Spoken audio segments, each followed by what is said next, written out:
Hey everybody, this is Rydo and we're back to another live stream of Shadowverse. Today is Friday the 19th of March. I was having network trouble again and then inevitably was making adjustments to see if I could fix the network trouble when really it was almost certainly once again just my stupid internet service provider. I know what they're doing. They have made some terrible mistake in their configuration and they're waiting till the weekends and waiting till the middle of the morning, early morning, middle of the night to potentially have a downtime because they A, don't know what they're really doing, or B, just have understaffed amounts of people. I am certainly more than ever before giving real consideration to switching internet service providers to almost certainly just end up paying more money and I think I need to open these add-ons because I think this is going to disappear eventually. So let's open 2 today and 2 on Monday. Yeah, if I was to get a new internet service provider, I'd still probably have downtime issues. My internet service provider has not been this bad before, too, so I am thinking, yeah, I've had them for over half a decade, but that doesn't really mean much.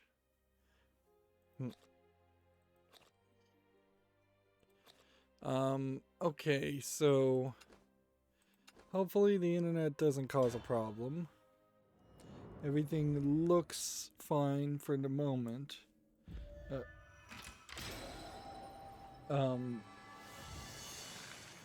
For the accountability section, I'm still playing Pinball Arcade. There is a noticeable bugginess and just lack of polish in Pinball Arcade that kind of sucks. I've now 3 times managed to see a instance where the pinball just slows down in the middle of play, which shouldn't happen. I thought I was going to play Apollo 13 or Apollo 18, which I believe is the table where you can have an 18 ball multi-ball at some point, and now in retrospect I kind of feel like, yeah, that would never be able for their engine to emulate. That would just be too much physics and too much randomness for them. I'm also playing on the DirectX 11 version, so it's possible the DirectX 9 version is just better polished, and they gave up on the DirectX 11 version at some point. There is noticeable visual elements missing in the DirectX 11 version, in that there are paintings and pictures on the backgrounds of the DirectX 9 version, which inherently that points out a thing to think about, is that I almost always try to launch a game in the highest version possible. There is a possibility certainly there that that's a mistake, and I should actually focus on looking at the version numbers, or try them both, because that would just be more work. Otherwise, as far as accountability section, I haven't been doing anything, but I have been playing Pinball FX fairly frequently. So we have Runecraft and Havencraft once again. Man, they just seem to love to give me those daily quests. Okay, the Tactician's Cup Grand Prix is similar to Take Two, but with different rules. Create a deck by choosing between 2 pairs of cards at a time, drawn from multiple classes. Grand Prix is an online tournament held in over 3 stages. Wow, I wonder why it's giving me tutorial stuff. Have I never done a Tactician's Cup before? Alright,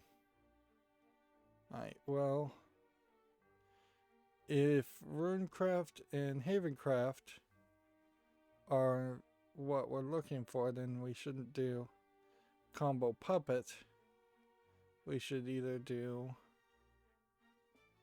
Union Burst or Phoenix Roast. Let's go with Union Burst.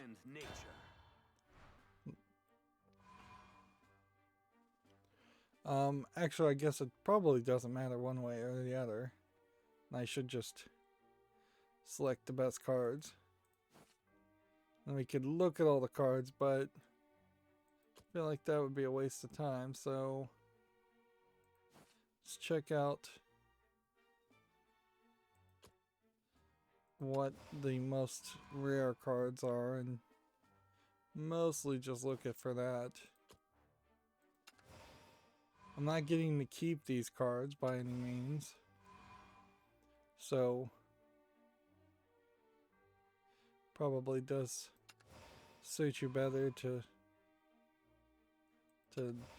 just grab cards and be done with it fairly quickly. And going cheaper on the cards also is a smart move. Having like 2 10 cost cards seems like you would push your luck a little bit more, because you are going to be probably playing against crazy people that did grab a bunch of the same cards.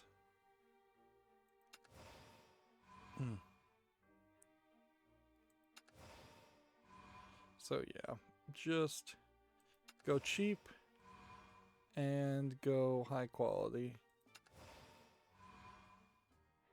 And I think that's best we can do. And let's start playing. So yeah, since there's nothing else to say, I'm just continuing to work on Pinball Arcade, continuing to try and stick my head in the sand about the inevitable massive amount of scheduling I need to do. We might as well get through the news, and then we might as well just wrap up the stream as fast as possible, since we're starting late anyways, and it's a Friday, and almost certainly very few people are going to be watching, if any. Let's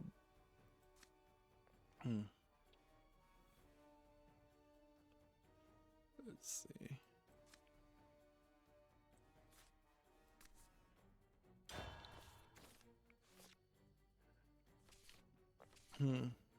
Sorry, I'm yawning already. That's not a good sign. Chrome introduced tab groups into its own into just the Windows version of Chrome, which is weird to say the least, but it does potentially allow for a way that I could compress some tabs that I leave always open. Unfortunately, the way it visually depicts it doesn't work particularly well, because when you right click and open in a new tab, a link, it seems to keep it in that same tab group, which means the massive amount of tabs that shouldn't be in a group are still going to be in a group, that being the Steam listing of games. Unless I make several different groups, which I guess I could do, and then I could cycle between like Gamasutra, Tech Raptor, Gemetsu articles, and Steam listings, and just collapse and uncollapse the 4 different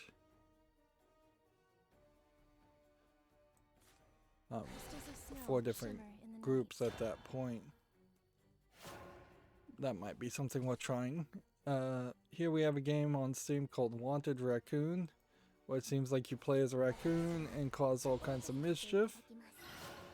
There is a danger, certainly, that this might just be an asset flip game, but there's so much polish, it seems like, that actually exists here, that it feels like there actually might be a game to this.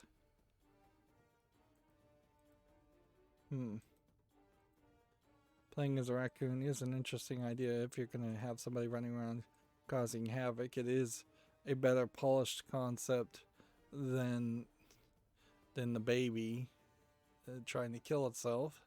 $17.99 English only. But we'll put that on the fall list. Yeah. There was that Who's Your Daddy game, I believe was the name of it.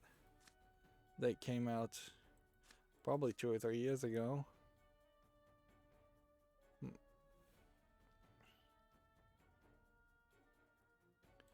Let's see. Guess we'll just play this again and hit that.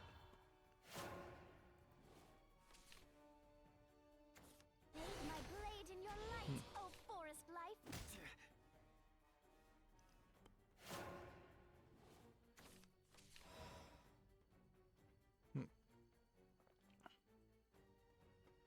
Let's see, what does this do? Nothing yet. Nothing yet. Resonance being activated for you. Follow this follower. Nothing yet. Do not seek what is not there. There we go. Just in the turn. See, next we have a game on Steam called The Test of Beauty, which seems to be just Chinese models of 3D Chinese people that's been around. 3D Spot the Difference game. There's nothing special in this game. Okay. I see there's like a watch here that's different. $3.59 English Chinese. At least it's being fairly obvious in its advertising, saying there's nothing special here. Okay. Know your place. 'Tis natural for leaves to fall. Do I want to kill The winter comes. that? The winter crystals of snow shimmer. Oh, come on!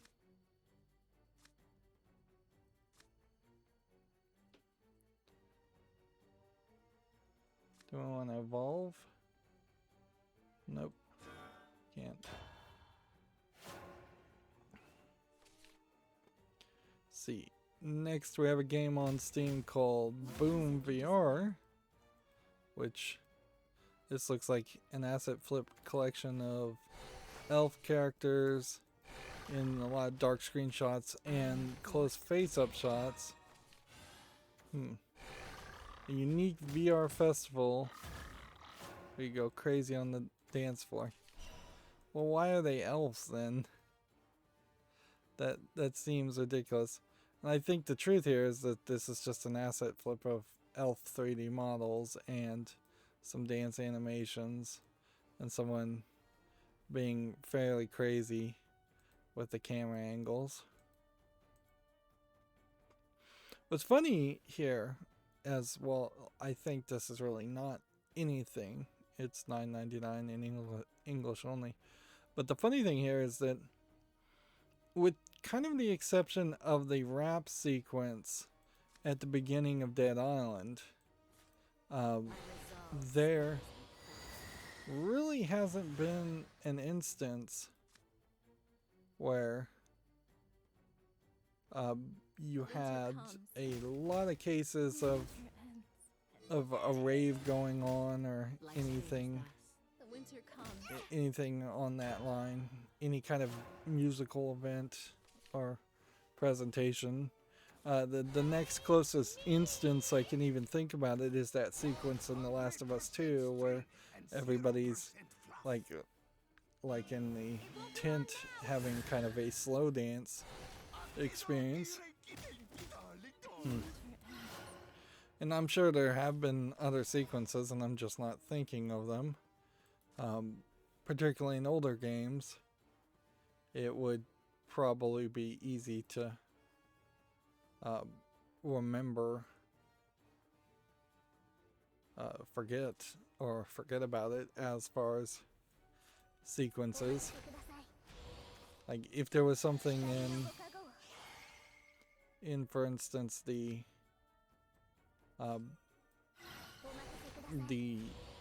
Vampire the Masquerade Bloodlines video game, for instance, then yeah, that would make sense that there might be a rave or something in that game.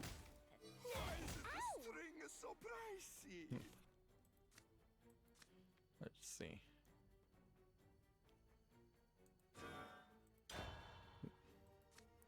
Two or four random damage. Next, we have a game on Steam called Lab Breakout, which looks like it's a Super Meat Boy clone of no quality. $5.99.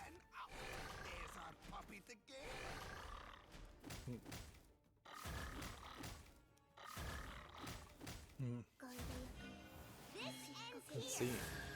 We have a game here called True Spring Love, which is just a jigsaw puzzle with anime girls in bikinis, although not tagged with nudity, so probably not even that interesting at that rate. $1.19, English full audio. Although I guess there is an argument that certainly could be made that some games or some entertainment forms with titillation of bikinis might be more to your taste, to a person's personal taste, than a straight up hardcore or softcore porn. Okay.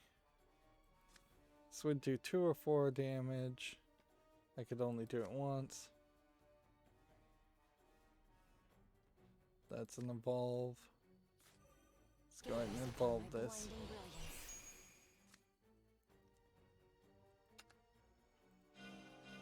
Now the fight begins. I'll never shatter. Pathetic.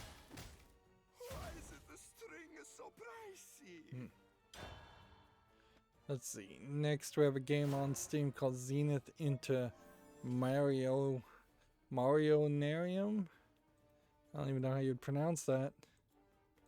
And I don't really care. Seems like it kind of jumps through several really bad looking visual modes. Dude, it looks like sometimes it's a side scroller or a shoot 'em up, or it's like several different badly animated games in one. $1.79, English only.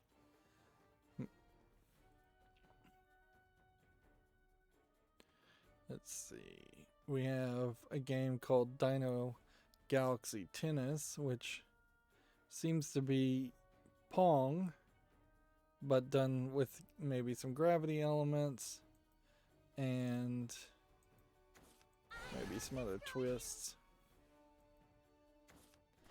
That looks fairly interesting. $8.99, probably not worth it. English full audio.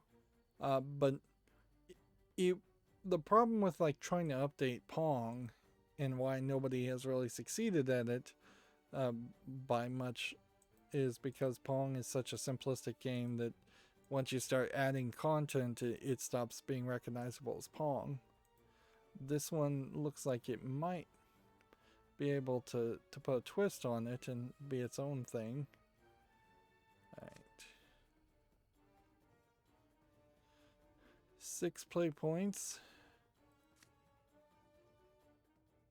Impressed? You ain't seen nothing yet. And then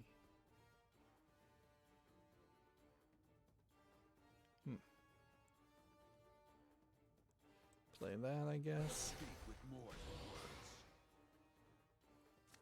And then this would just do damage, this would just do damage. So we're kind of fine where we are. Pathetic. Ow!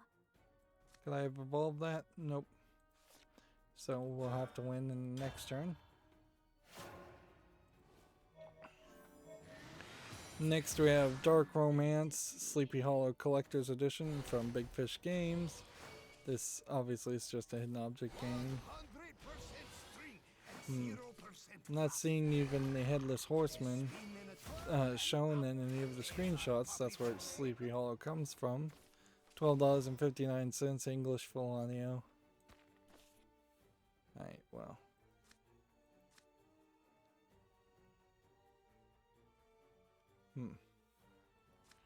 See, if we do this, can we do more damage? I think we can.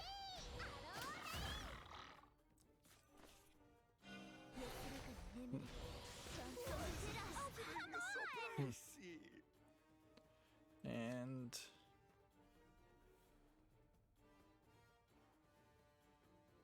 I guess I could have played that potentially and won instead, but whatever. We'll get it in the next turn. We're actually winning, which is insane in itself. Here we have a game called Transpire, which seems to be a platformer, asset flip game. Just jump to the glowing light. $2.99 English only, nothing interesting there.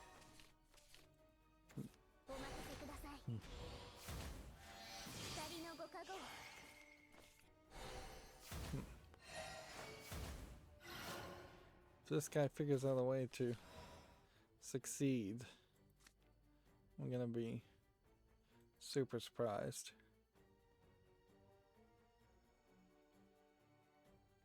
Alright, well. The end has yet to reveal itself. You're through. This hope lives on. The end has yet to reveal itself.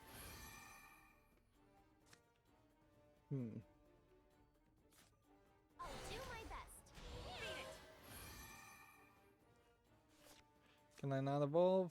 You can only evolve one thing per turn. Alright, well. I'll clear the way.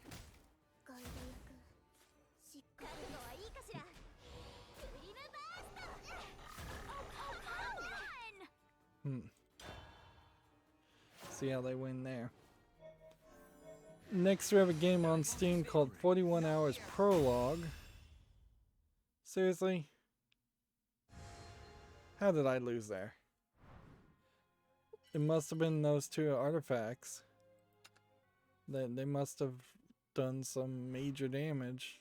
I thought I had that in the bag. Man, that is kind of the problem with Shadowverse, is that more and more, since I haven't gotten into it and really figured out all the tricks, it's more and more coming down to games where I don't know why I lost. I feel like I should have won. And certainly there's a lot of scenarios where either I'm going to have to put more work and start net decking and building better decks, or I'm just going to lose terribly. Although in this case, that doesn't even line up with this thought, because these were random cards assigned to me, so I should be winning if I was good at the game, regardless of what cards I have, because I'm not using my cards. Anyways, 41 Hours Prologue. You could mistake it for just a all over the place first person shooter, but looking at that trailer, that first frame where it was kind of comic bookish and then it came transferred into real life, caught my eye. Like, that's an interesting transition. I wonder if that's really in the game, or if this is just a really nice trailer for a generic game. I guess you don't really have to worry too much. The main thing here would be to simply ignore the demo and put the actual game on the follow list. And see this publisher Valkyrie initiative. See, here you've got one called Demonica Everlasting Night. See, Orange Cast was mixed. Card Blitz was mostly positive, but Card Blitz also looks like a direct clone from the game Cards, K-A-R-D-S. Demonica is mixed. Hippocampus is mixed. They haven't released a good game in quite a while.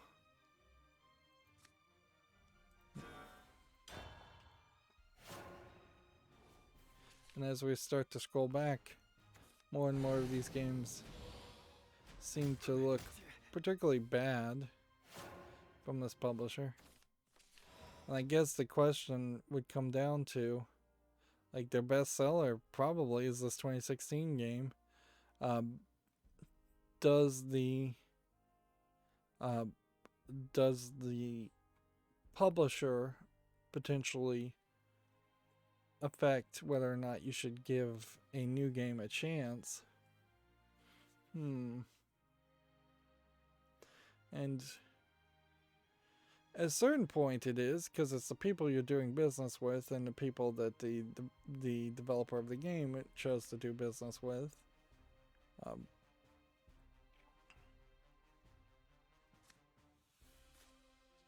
step at a time. I can do this. Puppet. Kill that. I guess what I'll do though is I'll just leave 41 hours on the follow list. We'll figure out later if that's the case. And then this Metroidvania Demonica, sadly, is, I think, just a low effort Metroidvania trying to sell on some scantily clad and dark imagery. I'm trying to watch the trailer. Apparently a character gets cut up real bad and sews up her own abdomen. There's an anime I just saw someone talking about called Clannad that doesn't end the full story, so you'd have to read the manga, where there's these demons and they sew the organs of the demons into these women to turn them into super fighters. I am the fires of war incarnate. Seems slightly like that. Coming at you. Go on then. Hot, isn't it? Do it for her.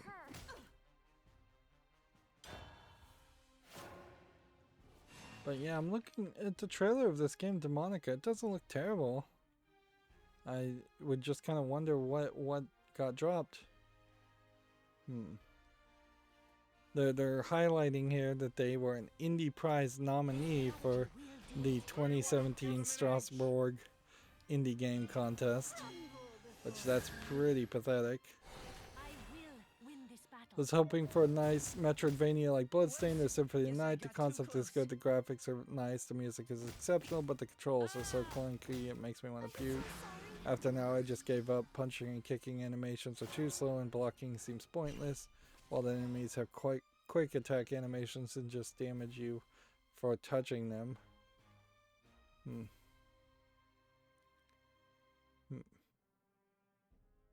It's if Castlevania and Street Fighter had a baby.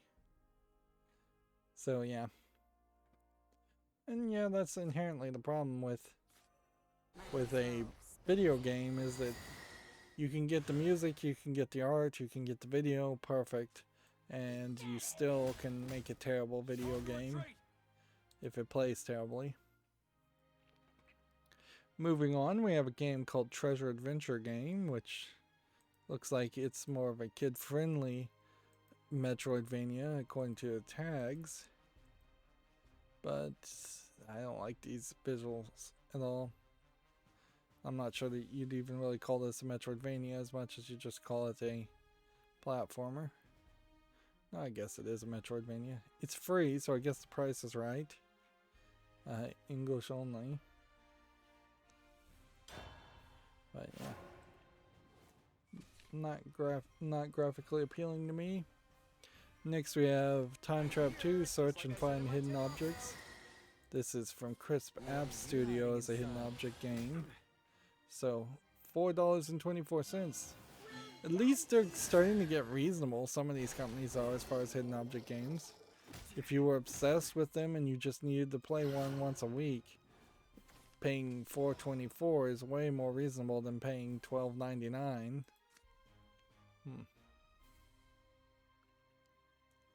Okay. I need something that would allow me to evolve, and I guess it's pretty much just gotta be this. Now the fight begins. Awaken, for the end is near. And damage from effects. You've been chosen. Well, I'll do something. Pathetic.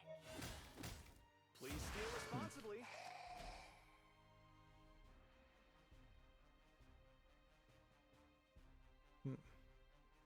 Cover 3 play points. I'll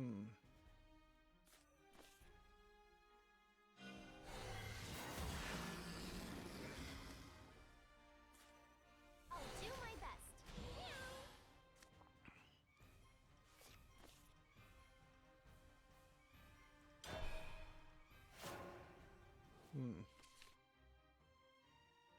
Yeah, Time Trap 2.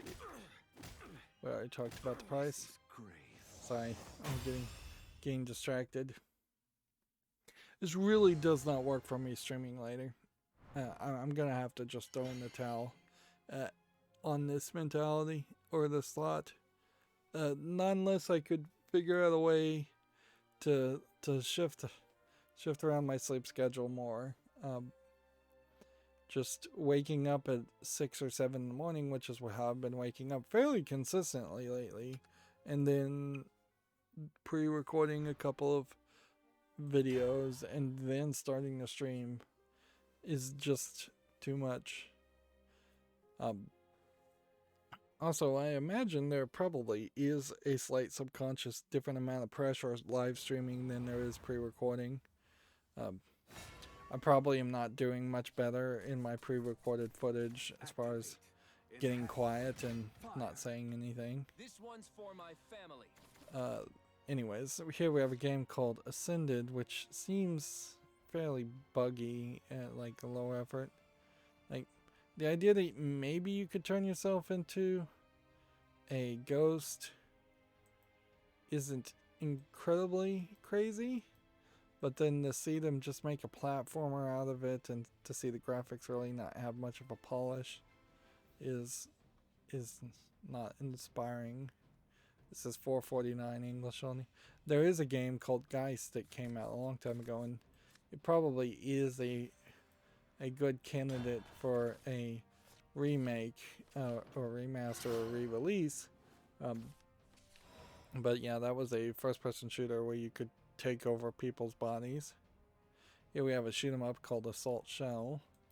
It's very empty on both sides, bullet hell style game for $8.49, and they're trying to sell you on a oddly drawn anime character. English and Italian. Terribly drawn achievements also.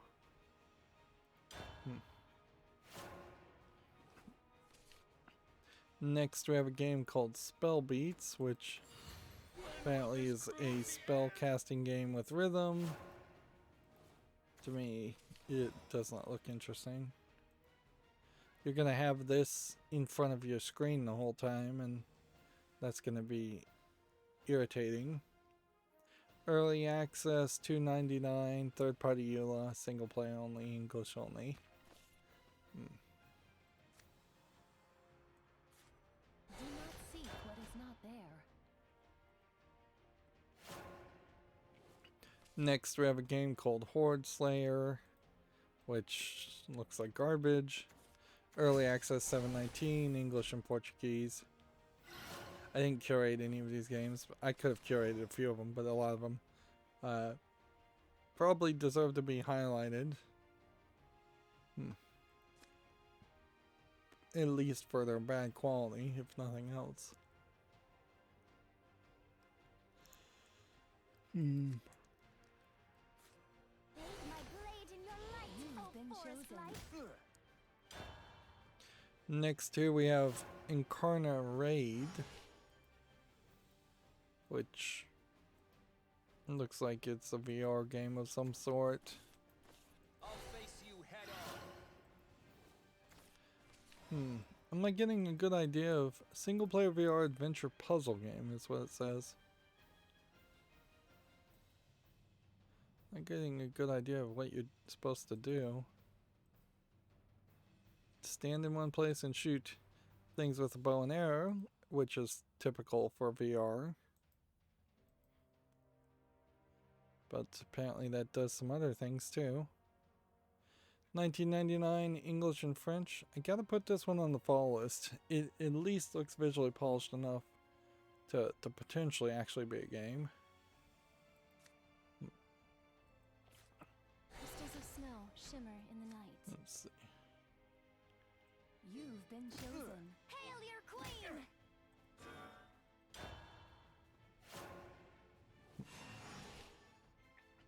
Here we have a game called Astro Fighter 2178, which just looks like an Asteroids clone. $3.59, English only. Apparently requires a controller. Be graced by beauty. There definitely are a lot of games here that I don't want to give more than a second's worth of my time. Here you have one called Virus with a Z. Oh, I did play last night a Caesar Cipher encryption game. I believe it's just called Crypto or Cryptogrammy, cryptometry, whatever that word is. And it was fine so far. I'll probably give it a little bit more time, but it had kind of a lacking of balance, because on hard it gives me more hints than I would like, but on legendary difficulty it gives me no hints at all, and that's a little too difficult for a lot of the quotes. But it didn't tell you who the quote is from, so if, for instance, it tells you that the quote is from Abraham Lincoln, you can pretty much just look up at every famous quote from Abraham Lincoln and see which one would match in the number of blank spaces for letters. And I did awkwardly get one from Donald Trump that I more than assume is from his, like, probably ghost-ridden books than his presidency. And that might have been why I got the game, is because it was on sale and they were trying to get the last few sales before they get canceled or whatever might happen there.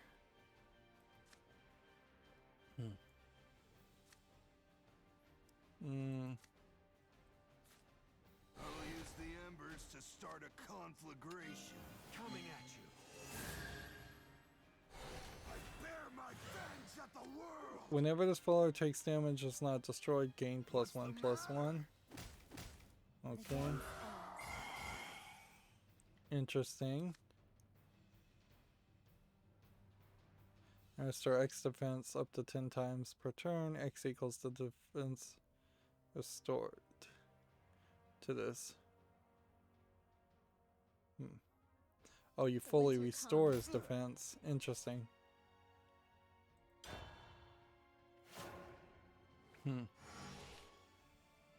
So that's a guy that you should just attack with every time if you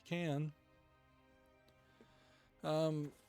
Anyways, this game Virus. Yeah, it seems a little too zoomed in, and it seems like it is more of a puzzle escape game than a take 'em on directly game. There's a point in the video where this monster that you play as crawls into the body of a rat and controls the rat. This is $2.69. Or it can crawl into the body of the people too. English only. Oddly, that is very similar to the game Geist too, where you're a ghost and you control people. Oh, I lost my guy. that sucks. Crystals of snow shimmer in the night.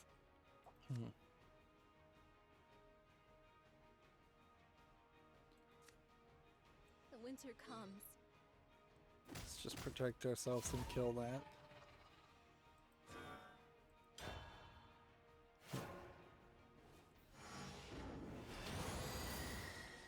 Let's see, here we have a game called Psycho no Sutoka, which I have no idea what that means. Psycho, I assume, is probably a name of a person, Crystals of snow shimmer. and Sutoka probably means crazy person or ghost. Crazy yandere girl, the who wants you dead.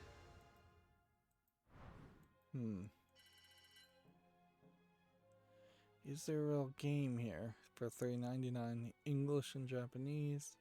Or is this just kind of a joke?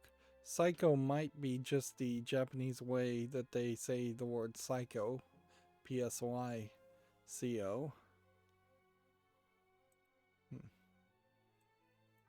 Yeah, where's the jump forward in the videos over here? In a funny way, this is just Yandere Simulator, but from the other side, which honestly probably makes a little bit more sense to try to flee and escape the Yandere instead of play as the Yandere. And this game is actually out, which can't be really said for Yandere Simulator. So that's weird. Oh, I did get a package. I had ordered stuff from Adafruit to Raspberry Pi Zero W and several other Raspberry Pi type stuff for projects that might come up at some point in the future. In particular, I got the models of Raspberry Pi that I'd done a previous project with while they're still available in case I need to do a drop-in and replace, because there's a difference in the images of the software between Raspberry Pi 1 and 2 and 3 and 3 Model B Plus and 4. So even though they're all called Raspberry Pis, it's not as simple as, oh, you could just take the same Linux image and have it run. You probably could, once you got past the booting part, have everything be the same, but it's just not designed that way. They also have a new beta for the official image writer for the Raspberry Pi that will let you set up even more settings from the computer instead of having to install an image and then immediately log into the image to adjust the SSH and the Wi-Fi supplicant file, the Wi-Fi credentials. Yeah, I don't think I can put the Psycho no Sutoka game on the fall list though. It's just not enough of a game. Next we have Doctor Who: The Lonely Assassins, which you would think that there would have been more information if a Doctor Who game was coming out, but instead this seems like this is maybe a cell phone game that's just been ported. Otherwise, this is just another lost phone with Doctor Who elements to it. $4.49. Whole bunch of language support.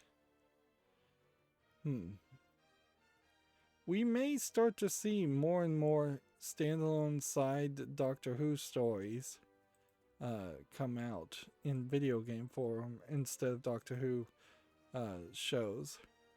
Also, because that's what Doctor Who has been doing for a long time, is they have been having the old actors do audio plays and side stories and fan stories.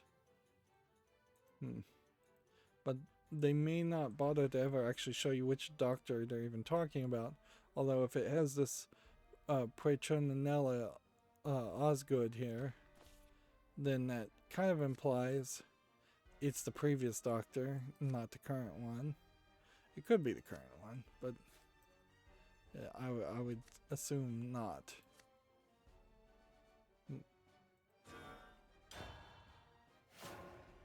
So yeah, I'll put that on the follow list. It's already rated very positive with 51 reviews, so I'll probably put it on the wish list. I am in a weird position, certainly with Doctor Who. I think a lot of people probably are. There was some really good, like David Tennant era Doctor Who things, and there's just enough time to turn the good into nostalgia and have people forget about the bad episodes, of which there was actually a lot of a lot of bad episodes too that people probably forget. But as you get closer and closer to the most recent shows, the nostalgia and the faulty memory doesn't help you as much to think Doctor Who is good. And then Doctor Who, I think, objectively probably, I mean, it's hard to say objective in an opinion, but I think if you average people's opinions, the most recent Doctor Who series have been pretty bad for a variety of reasons. So it seemed, particularly for me, like we could have been, or I personally could have been on the way to having some rabid fandom for Doctor Who and potentially becoming such a super fan that I'd even go back and watch the old Doctor Who episodes, which would be a nightmare. I've seen a few minutes of those, and they're incredibly long and incredibly boring. But the brakes pretty much got slammed on that. And a lot of that has nothing to do even with the quality of Doctor Who. And I don't know why I'm talking about Doctor Who in a video game stream, but it had a lot more to do with BBC's inability to make a quality product. The truth is, as far as a Westerner in the United States who have access to paid local, well, they're free local channels, but they get enough advertisement that they can actually fund the development of primetime shows like ABC, CBS, NBC, CW. All of those channels can consistently make content at least a certain consistent level. If anything, I would say all those channels are very too much consistent because they don't even go out on a limb and potentially risk a total complete failure. However, BBC just does not have that same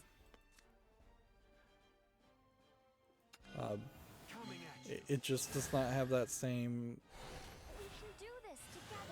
issue. BBC can make one, maybe two shows of any interest at a time, and then even when they are making a show of interest to the world in general, they have terrible scheduling and they delay episodes or they change seasons so it has 6 episodes instead of 12, or the actors don't want to continue into a second season or a second series or a third series or fourth series. And frankly, it's just terrible BBC budget, and on top of kind of an established, for lack of a better term, laziness or lack of stick-to-itiveness as far as the actors go. And it's not like David Tennant went on to do great things that people loved after he left Doctor Who. Like he did interesting things, sure, but not great things. Same is kind of true with like the Harry Potter actor, although in all fairness, the Harry Potter actor really couldn't have continued to play Harry Potter unless they were going to just make up a lot of adult experiences for Harry Potter. Actually, that probably would have been the smarter move, is to have just said,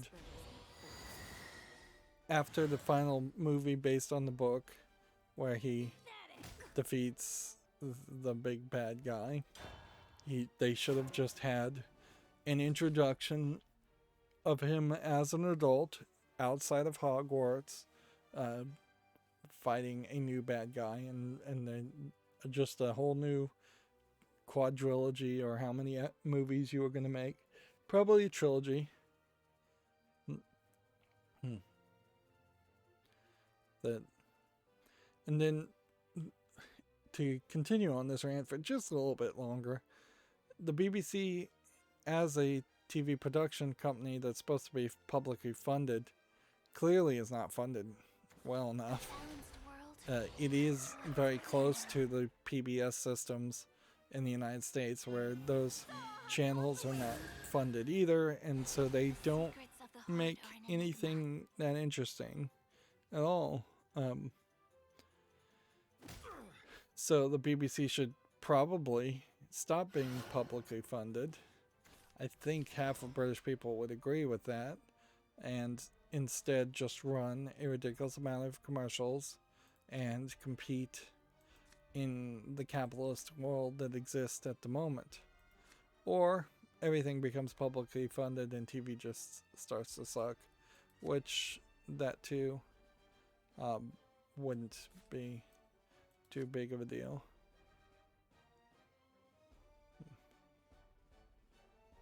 Okay.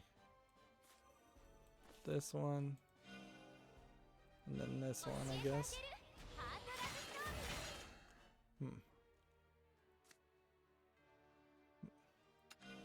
Now the fight begins.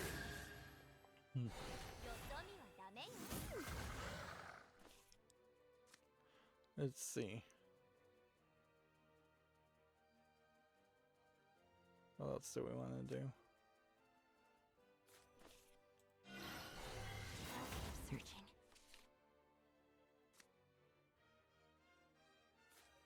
I'll do my best. What else do we want to do? Do we want to do this?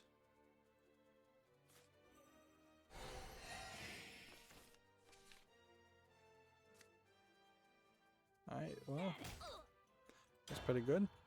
Moving on, we have a game called 18 Wheels of Steel Hard Trek, which this looks like nothing. $6.69. Let's keep moving. Next, we have a game called The Immortal Legacy: The Jade Cipher VR, which I feel like this is a game, yet a third version of a game that has been in production but not finished. But maybe the phrase "the Jade Cipher" just means something in Chinese, and that's why I don't recognize it. This does definitely look like a game, but then it's in VR, so it can't be that much. Let's see. Yeah, there is a game called Immortal Legacy, and yeah, I knew I had seen this game before. Now it's trying to release it in VR, which no to that. If anything, they should bundle the two, and I guess they basically are for $4 more. But that, yeah.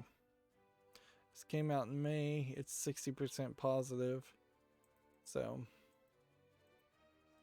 I bet this is a fairly short game. In a weird way, you've set yourself up to believe or give off that message that a game is a short game by simply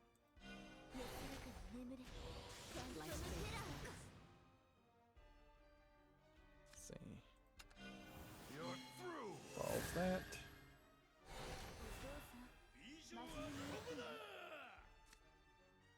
And hit that.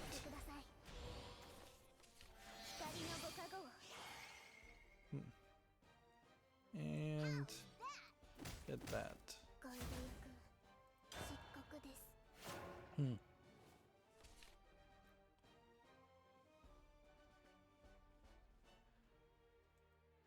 Alright, moving on, we have Pixel Game Maker Series Dragon Peak, which looks like a side-scrolling beat-em-up game. Doesn't look terrible, but I think it's probably from the Pixel Game Maker Series developer and probably more of a demo to sell the $85 game Pixel Game Maker MV, English, Chinese, and Japanese on the language. It says it's a beat 'em up, but it kind of looks like it moves fairly slow. And this looks like this was done by a completely different artist. My blade is autumn. I am the fallen leaf.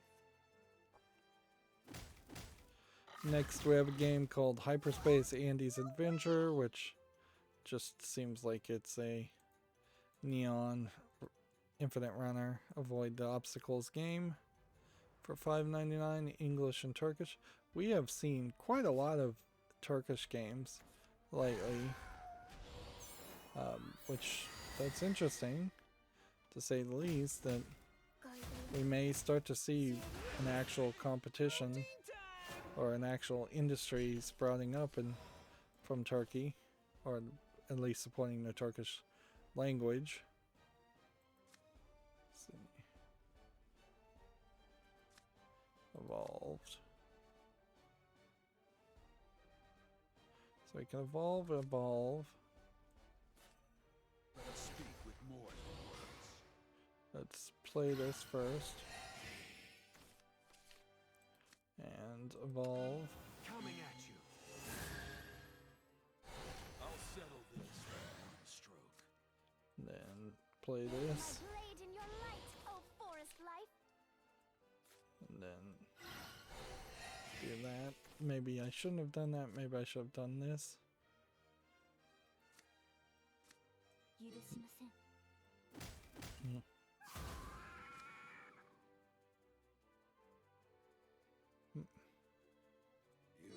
Do I want to kill this?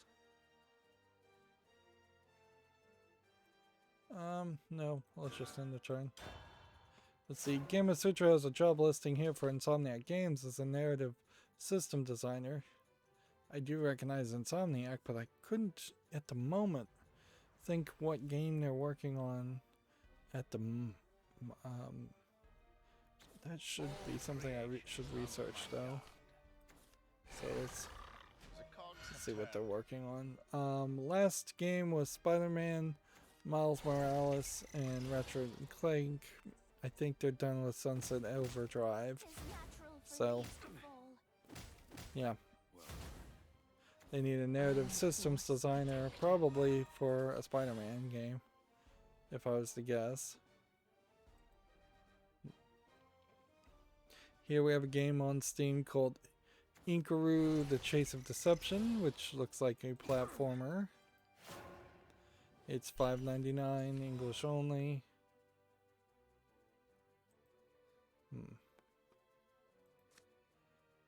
3 damage to all enemies. A vengeance is activated. Summon 2 spirits and give all serpents ward. Or I could do, say, this. The end has yet to reveal And itself. then do The this. end has yet to reveal itself. And then do this. Gaze upon my blinding brilliance.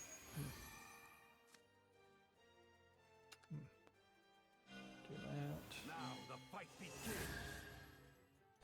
I will never shatter. And see this one.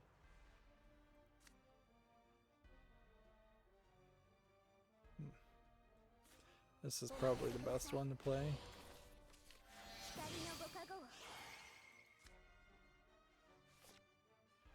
Okay, You are get frail. that.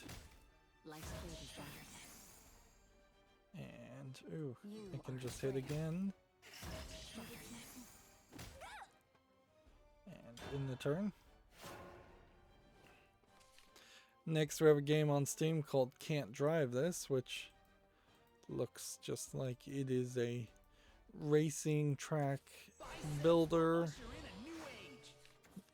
and kind of nothing else. $16.99, bunch of languages. says as online co-op or split screen. The cogs have turned.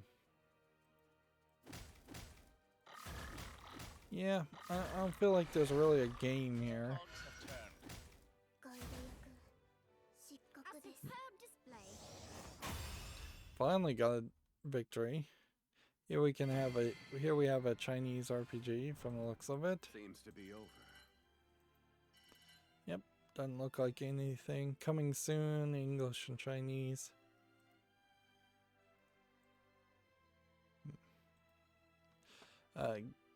Gamma Sutra has this article. Nvidia is doubling the price for GeForce Now's paid subscription for new members.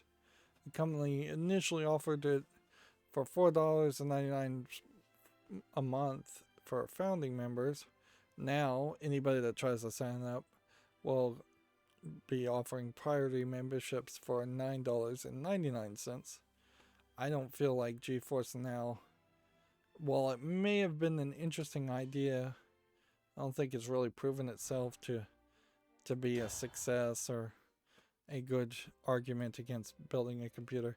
Even in this current time where it might be fairly hard to get even like a 2080 graphics card, I still think you could easily get all the components. Maybe you'd have to wait a month at most to get all the components to build a computer, but you're not gonna really have to potentially seek out a completely different opportunity. Also, I don't think GeForce Now really solves your problem completely anyways, because you still need to have a good internet, which at the moment you can see my internet's not doing me any favors. And you would still need a laptop of some sort, either a weak desktop or laptop to stream to. It's not like GeForce Now, as far as I know, works on consoles or works on something like a Roku or a Chromecast. You still would need a computer. So I don't think it solves a lot of things. Here we have a game called The Lost Game, The Royal Game of Ur. We've seen several instances of this game being simulated in video games. This looks like one of the worst versions of it. Also, it seems to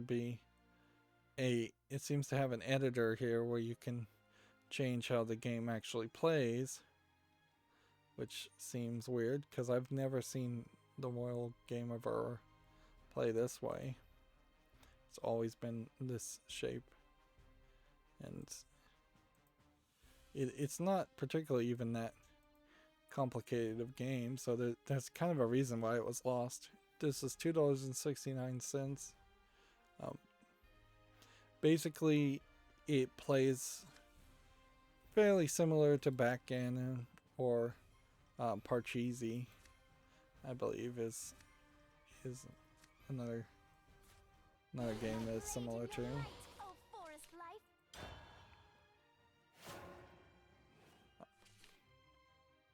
Let's see. Next, we have a game on Steam called Golden Fall 2, which looks like a ugly dungeon crawler / Zelda clone.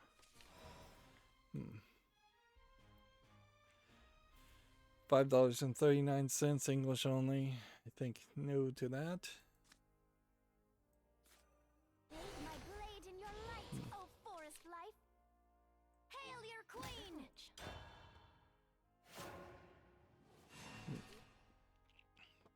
Next, we have a game on Steam called Tez Portals, I see to the ends of the world. which You live for the good seems to side. be a single screen Unity game. This voice. Seems to not be particularly interesting. It's natural for leaves to fall. It's 69 cents, English only, with 14 achievements.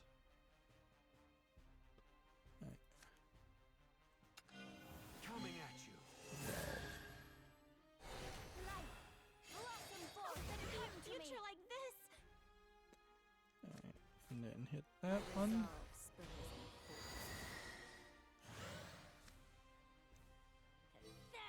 that one and that one.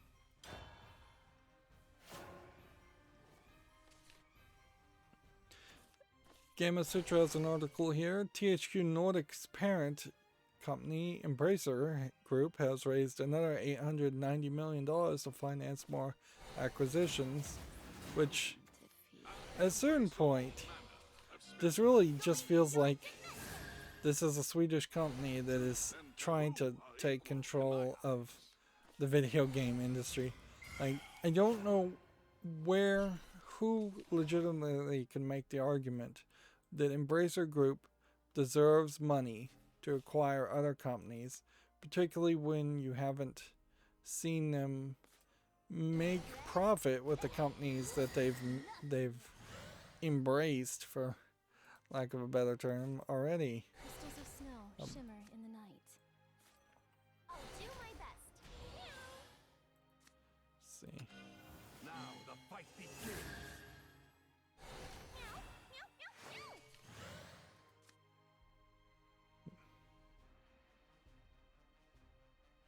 Interesting. Don't make me scratch you. How's that? So you can just keep this cat in your hand, and then it will reveal and give you a +1 health. Interesting. That's a new card to me. Holdsters come Yep. in every shade imaginable. I could see going through one phase of raising money to acquire companies, but Balls? Embracer Group has done this 2 or 3 times, and it just doesn't make sense. At some point, there's going to be a nasty turn here, where Embracer Group shows its true colors and just becomes the next Electronic Arts, or they start laying off a ridiculous amount of people, and people are going to act dumb like they didn't see that coming.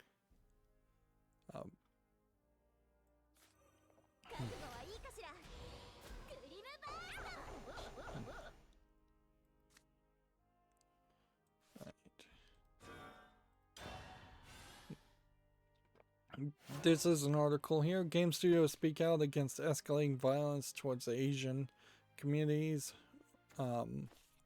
This in response to the Atlanta shootings. Although, in all honesty, this has been something that's been brewing as far as something that news journalists have wanted to talk about for probably 5 to 6 months or longer, pretty much as soon as the pandemic started.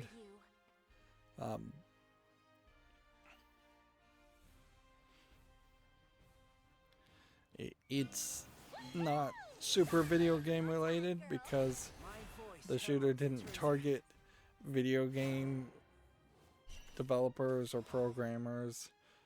He targeted sex workers in massage parlors, which and just owners of massage parlors, whoever was in the massage parlors, as far as the story goes. So there are different ways to have different conversations around the same event there. And when a lot of the evidence has come out, I've noticed that a lot of, I hate to say, mainstream news has been very willing to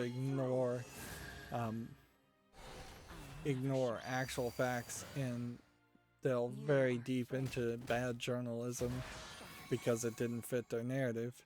For instance, just yesterday, mainstream news was saying they didn't have a motive when the person who did the shooting completely told his motive, as crazy as it may be. It's known, it's out there, but it doesn't fit the narrative that they want to push.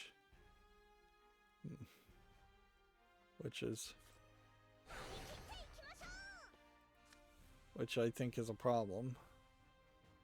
Frankly, when you're trying to push a narrative more than tell the truth, you're no longer delivering news, you're delivering propaganda.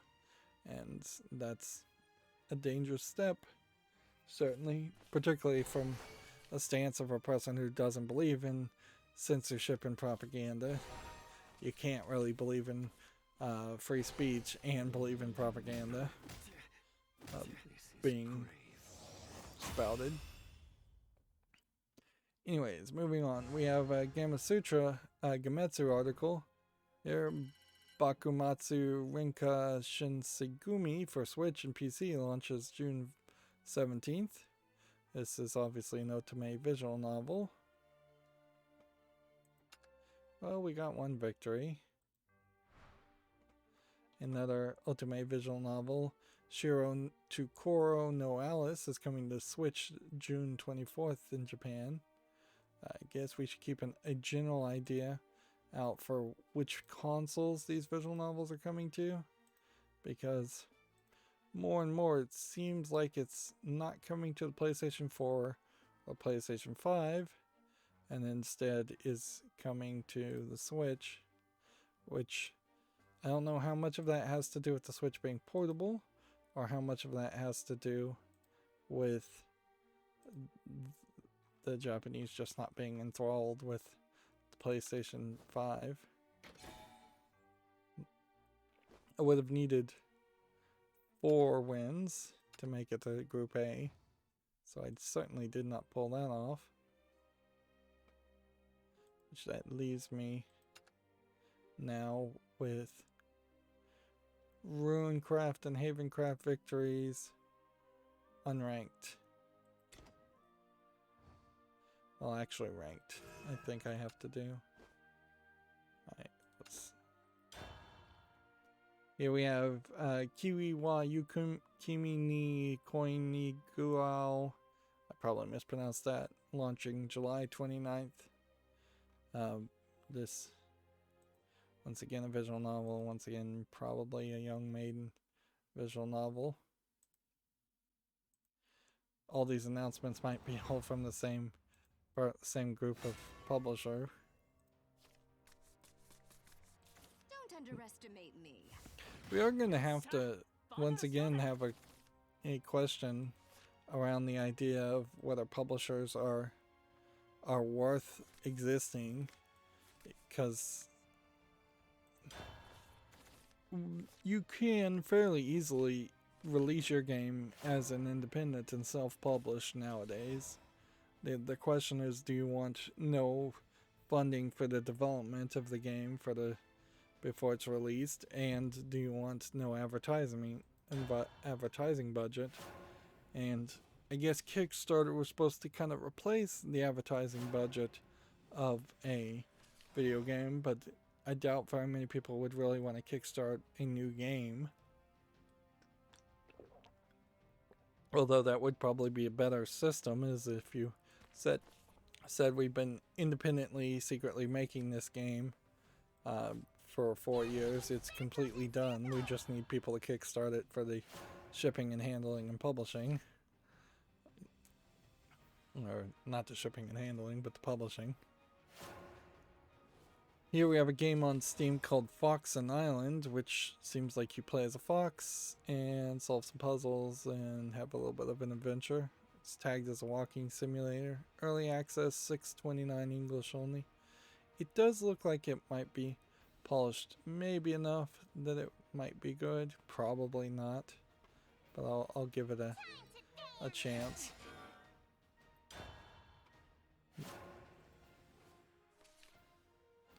Next, we have a game on Steam called Shields of Loyalty, which looks like it's a tabletop hex grid game. No, it doesn't look too different from what a Hero's Quest game would look like, actually. Early access, $15.29, English full audio and several other languages to support. I'm going to put this on the follow list because it'd be interesting if somebody could make a modern game that was like Hero Quest, and then also convince me that playing Hero Quest,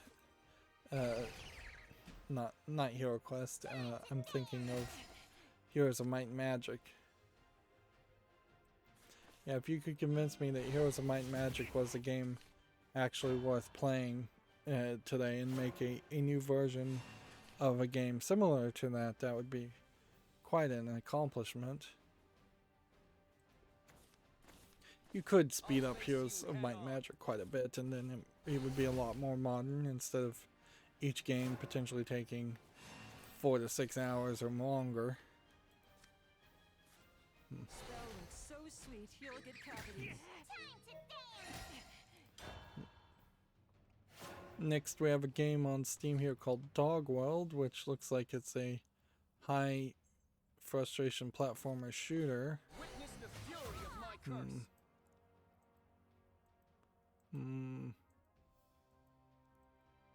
I'm a little scared of this game, but I think I should put it on the fall list despite that. $12.74, English only.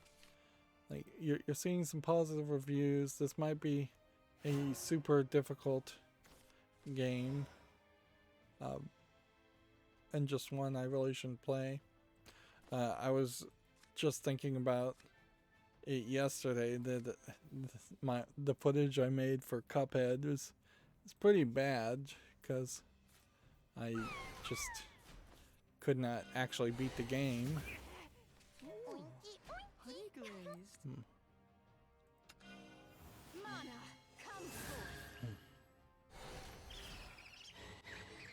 Hit that, and then hit that. So yeah, generally speaking, I want to avoid games that I know I'm gonna just suck at from the beginning. Next, we have a game called Planetary Control, which looks like it's a card game, or Is that more accurately, it looks like it's kind of like a set deck game. Just doesn't look particularly visually polished well enough. $3.49, English full audio. Tabletop. They're comparing it to that game Cards, K-A-R-D-S, which is what I was talking about earlier. It's just not visually polished enough. Sorry, I'm gonna skip that. Almost made it to the fall list, though. So now we need 3 more of those. Next, we have a game on Steam called Mr. Prepper, which you probably should call him Dr. Prepper. That would be a funny pun, at least. I'm not sure if there's a real game here. At a certain point, it is just Fallout Shelter or Tiny Towers. This also might just be an asset flipper game. It seems to go in kind of crazy way because while you may dig a bunker out underneath your house, which even doing that before the house and the concrete is laid is pretty insane. You're never going to have a spaceship. This is $13.99, English full audio, and a bunch of other languages. It's probably more of a joke game or low effort game than it looks like, but I'll put it on the fall list. It is also, interestingly, kind of close to the line where this could be a joke game or a low effort game, or this could actually be an actual product of interest. So yeah, we don't really want to see the line get blurred a lot, where we start to see games that look rather good and look like real games, but they're actually just garbage games. Here we have a game called Mini Words Polyglot, which looks like it's a single screen Unity style puzzle game where you draw lines to make words. But interestingly, they are in different languages. So you might learn multiple languages, but all at the same time, which would just lead to incredible confusion. This is $1.39, English full audio, 16 achievements. It's a whole bunch of Mini Words games, which are bundled up. like 9 games for $5.20. Not a terrible idea, but in this rare case, they needed to either separate the different languages per level or separate the game out completely so that there was a mini ward Spanish, a mini ward German, a mini ward French. It doesn't make any sense to learn 2 languages at the same time. They have a system for when you're teaching like a child to be bilingual, where you speak one language in the house and one language outside the house. But that's about it, as close as you can get away with that concept.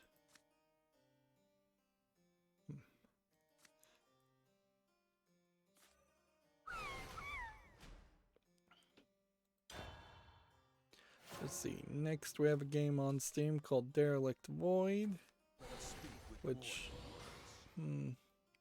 looks like it's mostly a text-based thing from the screenshots.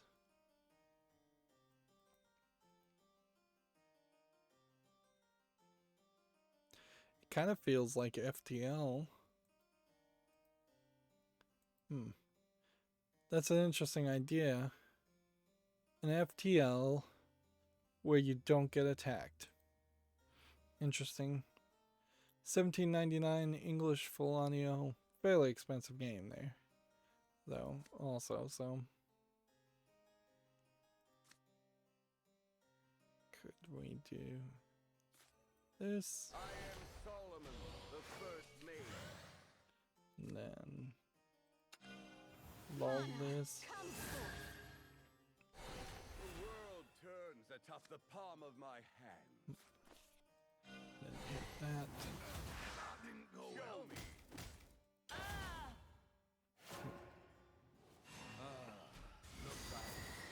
Next, we have a game on Steam called Neurodeck Psychological Deck Builder.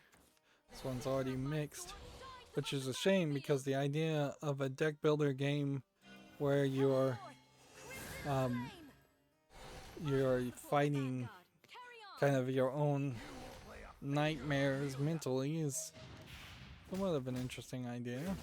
Is eternal. Of course, it could also just be very emotional and crazy. And SJWE potentially too. I'm gonna put this on the follow list. Apparently this is from Goblins Publishing, which, let's see what else this publisher has published. Terraformers, Out There, Defend. I don't recognize any of these games. Sigma Theory. Yeah.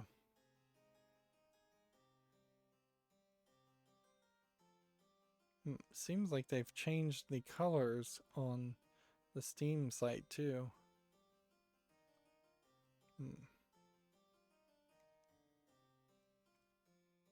Yeah, they don't have much to show off. Yeah.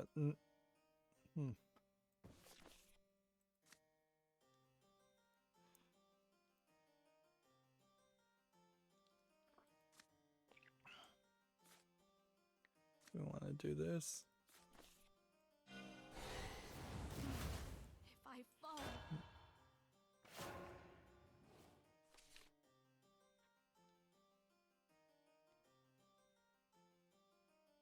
I'm here, just like Let's see. Square Enix had a presentation, and they announced a lot of things. Perhaps most ridiculously, they announced no new game for the 20th or 35th anniversary of Tomb Raider, and instead announced that they would be releasing a cookbook around the Lara Croft series, which makes very little sense, considering how Lara Croft either has a butler or in the reboot series was eating a wild game. But it does, this match is in a weird way, feel like Square Enix doesn't know what to do with Lara Croft, and Square Enix in general is just seemingly obsessed with trying to profit off of everything except for Final Fantasy, and then actually put effort into Final Fantasy and then profit massively from it. And I think you'll see the same here, where we have Bubble Bobble 4 Friends. The Baron Pack is coming to PC on March 25th, which Bubble Bobble, originally a Taito game. It's just basically Bubble Bobble with 4 players, which you almost certainly would never get that.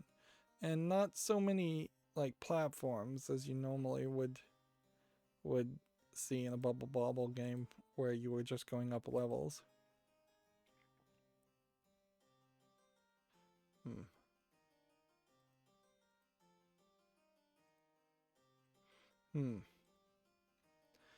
I guess there's an interesting question certainly to have is, are we going to ever hit a point where there's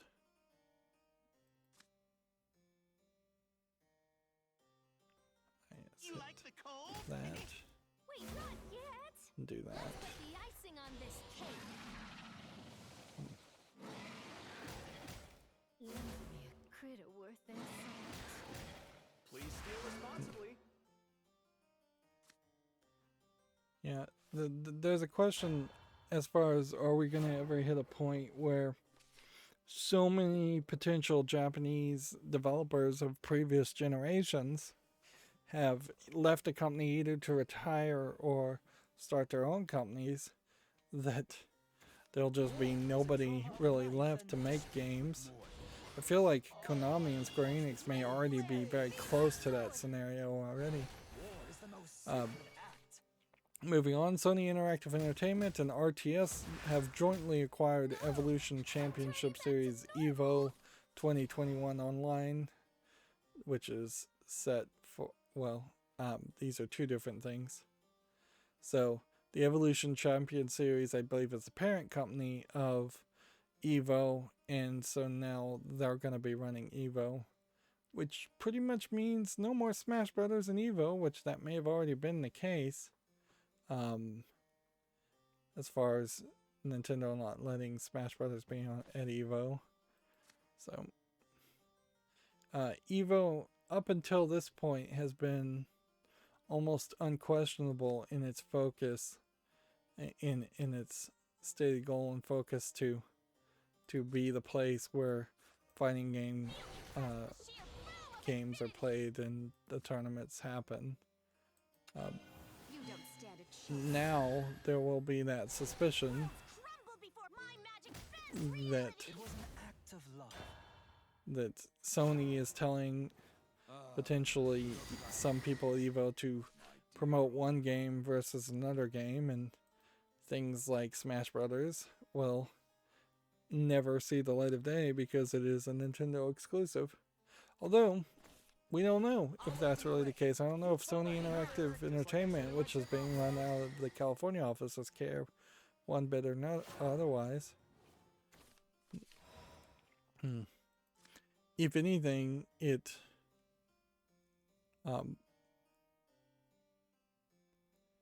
highlights another problem, which is almost certainly somebody is going to say something at EVO and create a controversy. So do you really want to be the company that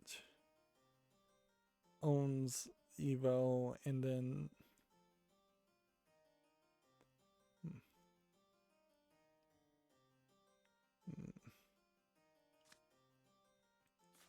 or are you gonna end up regretting owning EVO? The future. Yeah, I think you might end up regretting EVO quite a bit. That wasn't part of the Square Enix Montreal announcement, though. Square Enix announcements. Space Invaders AR game has been announced for iOS and Android from Square Enix Montreal. Which, yeah, they've pretty much not known what to do with Space Invaders for decades. But you can kind of see they went to a fairly low when they had the movie Space Invaders come out. And that is just a teaser that doesn't really show you how Space Invaders would really play or work in augmented reality. I'm gonna completely lose here, so might as well hit this. Born by my hand. Behold the true form of this world.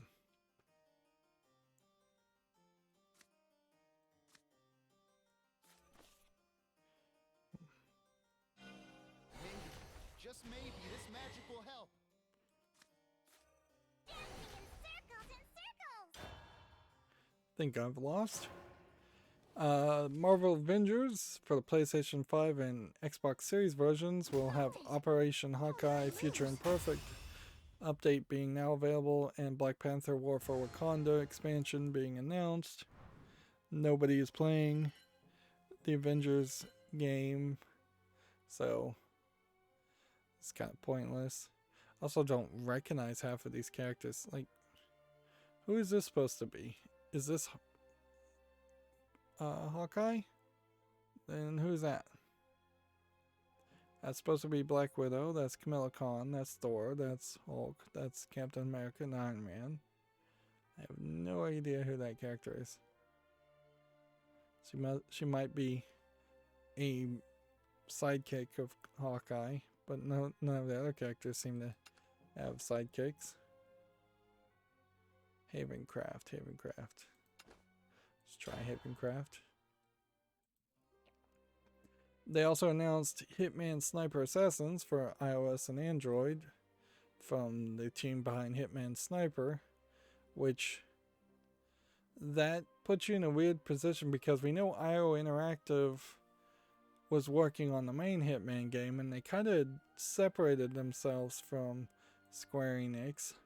So I'm not sure who really owns the license to Hitman. I guess Square Enix owns the rights to Hitman and gave a decent license for IO Interactive's trilogy of games. And now that IO Interactive is working on a James Bond game, they're gonna probably manage to completely ignore the Hitman series going forward.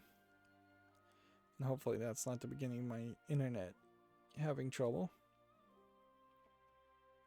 I haven't even dropped a single frame today, so everything seems to be working for the moment. A game called Darius Cosmic Revolution G Darius version 2 update has been announced. This is also a Taito game, so I assume Square Enix owns all the Taito games. This is another one of these. Let's talk to the camera. Although let's talk about how they're not 6 feet apart. They're not wearing masks. I think there is very much a case. Either the Japanese have gotten fairly good at immunizing everybody, or they have given up on trying.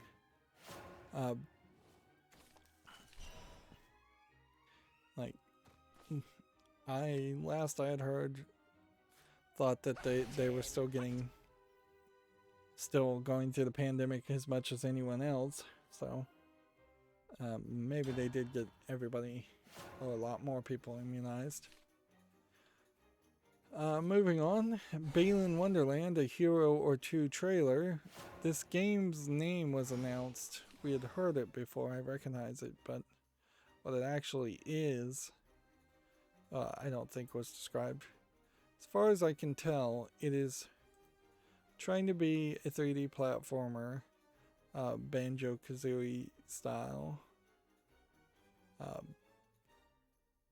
I heard someone say that the run animation, while cutesy, where their arms and legs are swinging, might actually be particularly slow. So they may need to get into more of an effort. Yeah, if you kind of watch it, they do seem like the characters are moving a little bit slower than you would normally expect. But otherwise it seems like they transform and put on costumes and jump around. what's, I suppose, more interesting around this idea is the idea of equal partners being promoted instead of your main character and then your second character, your Mario to your Luigi. Clearly the game will have to pick somebody who's the first player unless it just randomizes between the two characters and shows both characters in every cutscene in the single player mode, assuming it does have a single player mode. But May you rest in peace. that certainly is an interesting idea and probably would work better. We have a kind of long history of there being Banjo and then there being Kazooie, there being Mario and then there being See Luigi. the path to heaven. And particularly in the Mario Luigi sides, they kind of wanted, Nintendo tried for a long time and wanted Luigi to be held in as high of esteem or higher than Mario, and it just kind of never happened. Or it has yet to happen.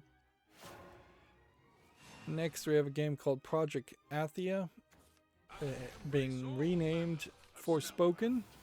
I feel like I've talked about a game that, and I may have called it Forsaken, which there was already a game called Forsaken. This game launches in 2022, and actor Ella Balinska plays the role of the main character. As for what the game actually is, let's see if I can see the trailer. I think what it is that there's a whole bunch of groups of people kind of in a Destiny vibe on a planet shooting each other. I think that might be a totally different game because that's not what I'm saying here. This is a totally different game. Oh. Wonder what game I was describing there. This is a girl in like standard clothing, it looks like, from the real world fighting dragons.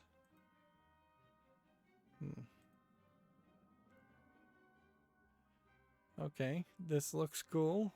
It looks like an interesting flow mechanic as far as running and jumping, although that may not really work anywhere as well as it seems like it does in this trailer. Like a lot can change between now and 2022.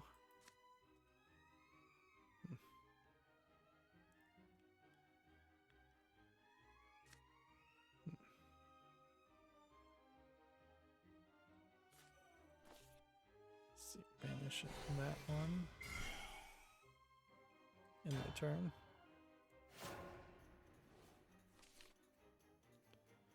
Let's see. Forspoken is being developed simultaneously for the PS5 and PC. Yeah. At least that game actually looks like a game, whereas almost everything else that they had to show is a game in actuality, but comes with some other caveat or some other element that has to be mentioned.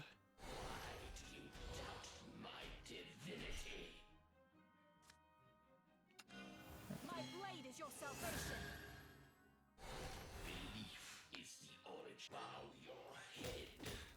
So, this is my fate after all. See, next we have Life is Strange Remastered Collection has been announced. As someone who played the first Life is Strange and really only liked the first episode of the first Life is Strange, I don't see a real reason why I would want to go through that. I played all of Life is Strange 1, so it being remastered probably wouldn't even change the graphics by much because it does have a kind of unique graphic style. And then Before the Storm, I never played, but at least that would somewhat connect to the first two characters. But what you're not getting here is Life is Strange 2 in that remastered collection, or even Life is Strange 2 being mentioned. Instead, you're Colorful till the you're last little jumping to this new Life is Strange that was announced called Life is Strange. What is it called? True Colors? True Colors Ultimate Edition. Yeah. So if you buy Life is Strange True Colors Ultimate Edition on September 10th, you get Life is Strange Remastered and Before the Storm Remastered So long, included in that, but no version of Life is Strange 2. And see, it's an anthology series, which it doesn't make sense to re-release an anthology series if you're not going to re-release all of it. Here we can see Life is Strange True Colors being announced for the PS5 series, PS4, Xbox One, PC, and Stadia. And here you have a different character with a different ability, even though she sends her hand out, more of an emotional manipulation ability instead of a time manipulation ability. The trailer shows her meeting with her brother, who seems to almost immediately die, and then she's in this small town and everybody's emotionally affected by the brother dying. And yeah, without any time manipulation abilities, I don't know what the emotional manipulation abilities really can accomplish, physically speaking. You almost have to assume that in True Colors you find somebody is still a serial killer kidnapper, because yeah, that's how I expect any Life is Strange story to go, is to be fairly cliched, fairly obvious, and fairly dumb. And you once again have what I still think the people that work at Deck 9 Games, I feel like it's still a couple of Canadian guys in their 30s or 40s, maybe even 50s, writing these teenage drama things and writing teenage girls as if they would have real insight to that story. They're just not really speaking their truth or making art based on their own life experiences. And that's why I think it comes off particularly bad. But even if you ignore that, the bigger issue is that there's just no gameplay there. And that's what it needs. Otherwise, they're basically making something sort of like a Telltale game, but worse. And Telltale games themselves weren't particularly great. Outriders 101 and Appreciate Powers trailers and screenshots. I believe Outriders might be the game I was thinking of. And the videos are age restricted. See if we can maybe get an image here to see if Outriders is the game I was thinking of. I think it is. This is the game where the characters get like magic powers and turn into monsters, and they shoot each other, very much like Destiny. If I'm wrong, apologies.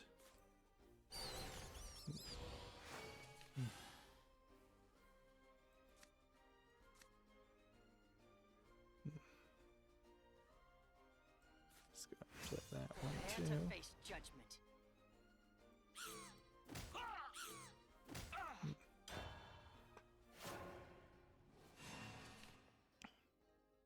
Here's the entire event. Square Enix presents Spring 2021.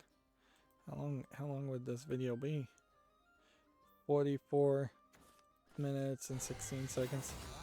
Like, it did have some like nice artistry introducing each section, but hide in the shadows. as far as the actual game announcements, there was very little interesting. And then here's where they're talking about Tomb Raider. Yeah. Just Cause Mobile, I guess, was announced also. I guess Square Enix is considered a sister company. Or Taito is considered a sister company to Square Enix.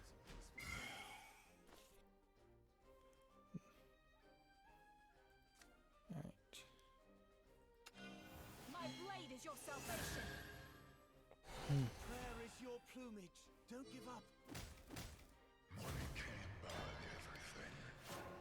Gametsu has an article here. Twitch Gaming ID at Xbox showcase set for March 26, which in a funny way that means Microsoft has kind of forgotten about the whole buying of Mixer and is back to announcing things on Twitch.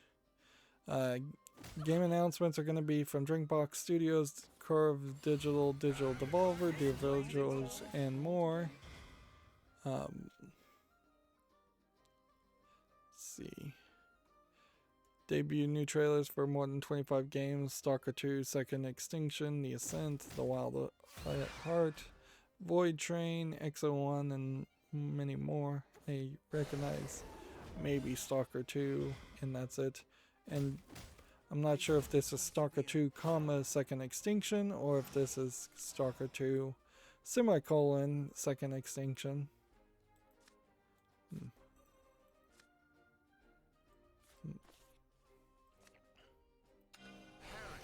Sure has a Like that. Can I haunt you too? In turn.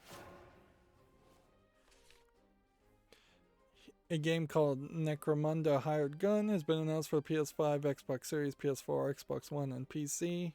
It's a Warhammer 40k first-person shooter due out June 1st. I feel like I've seen this trailer before and already talked about it, but it might actually work.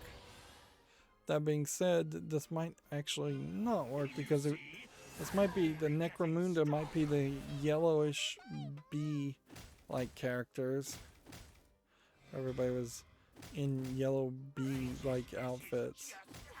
If that was the game that I'm thinking of, they must have changed the visuals because those outfits looked ridiculous.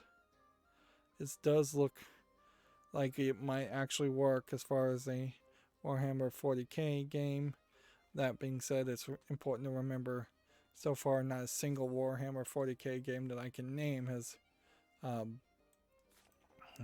ever succeeded.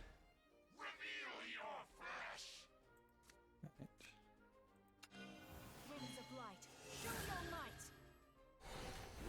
so silent.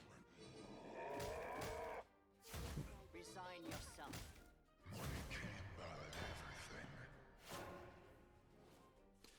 Let's see. A game called Scarlet Nexus launches June 25th, and anime is going to air this summer. Do we have a bit of a trailer as far as what this game is about? Yes, game/anime. If anything, it probably is a teen JRPG game. Isekai to a digital world, fighting people, fighting monsters, or fighting each other.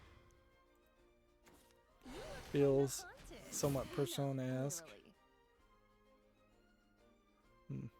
Seems to be going with a specific color palette, which at least that's interesting because there's plenty of JRPGs out there where the characters could easily be copy and pasted into different JRPGs. Here, at the very least, I can recognize if it's dark and red, it might be from Scarlet Nexus.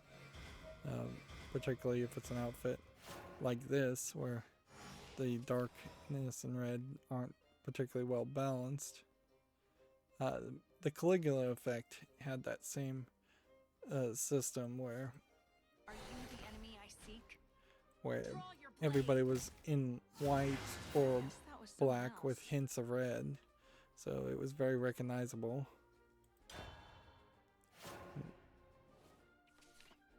Next, we have a game called Blue Fire for the PS4 and Switch, physical edition, launching June 25th. This is an old game, but it's getting physical editions. Gamescom Open Night Live is set for August 24th. A Gamescom 2021 planned as a hybrid event. Gamescom being the German equivalent to E3.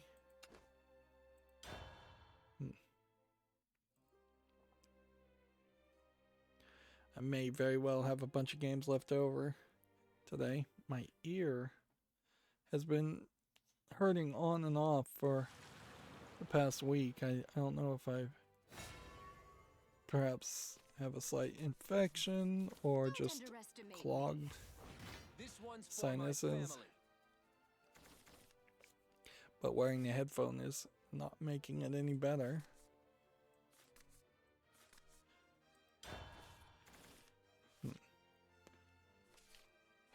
Moving on. Man, I'm losing momentum. 2D pixel art destruction game Gig Apocalypse has been announced for PC. I feel like a game like this was announced before, but not this game.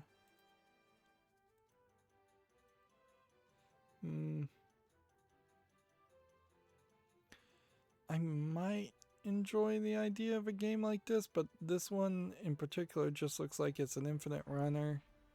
Kind of like a tower defense if the tower you were walking itself, or playing the other side of the tower defense and you were trying to destroy the towers. Yeah, that just doesn't look particularly impressive.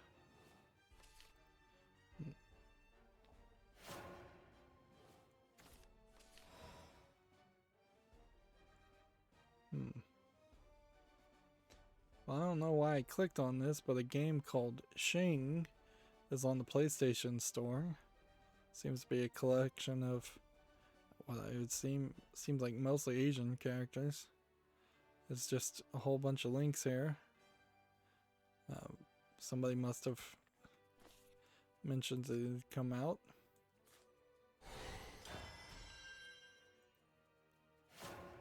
Let's see. Phantasy Star 2 New Genesis Global Closed Beta Test announced. A second closed beta test set for March 19th to 21st in Japan. For anybody interested in that. Still trying to burn through the news as fast as possible.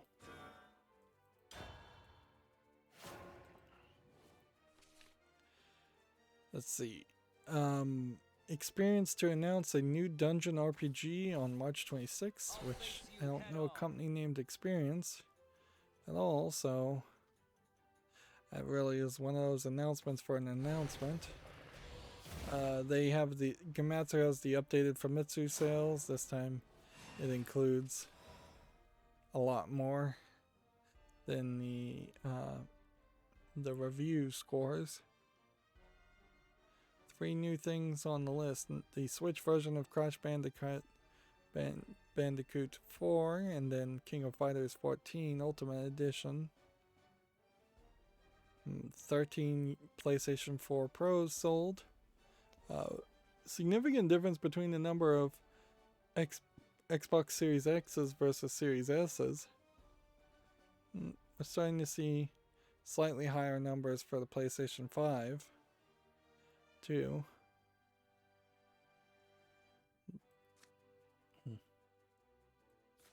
Let's play that. And then play that. Hit that.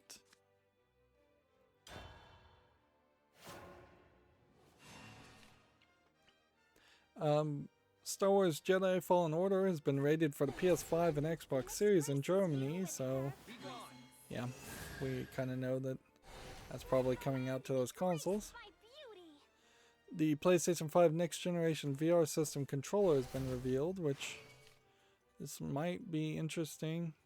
Having a handguard effectively around your controls might be very helpful from bumping into things and smacking people. I'm not sure if that inherently means that it's going to have any finger sensors to recognize if you're making any finger gestures, and they still are using like a wrist lanyard to make sure you don't drop the controller, which inherently that still does not work if your eyes are being blocked by a VR headset.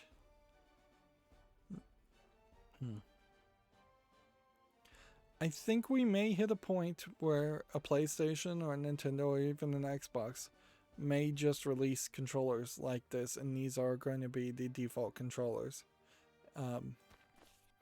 And they will probably at that point try and force everybody into using controllers like that, even if people are more familiar with, say, an Xbox layout.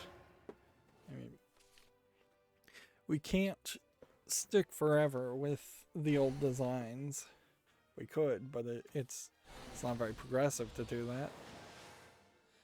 Let's see, a Ninja Gaiden Master Collection runs in 4K at 60 frames per second on the PS5, Xbox Series, PS4, Xbox One X, and PC, which, okay, that's good. You would really want to see that in a Ninja Gaiden game, considering that's a fast-paced action game. Dungeons and Puzzles is coming to the Switch on April 1st, which is labeled as a Sokoban game, and it does look like it is kind of a box-pushing Sokoban game with more to it. Actually, this looks like this might actually be interesting enough to play. Is this already on PC though? Yes. Yeah, this is on my fall list, and it is 100% positive. This came out in January. Of course, we are running into that same problem where there still is not that many people reviewing games. And we've started to see some reviews on Steam that are questionable. Well, this in particular is going to put me in a weird position. If this came to PC, Tomb Raider Definitive Survivor Trilogy bundle is now available for the PS4 and Xbox One.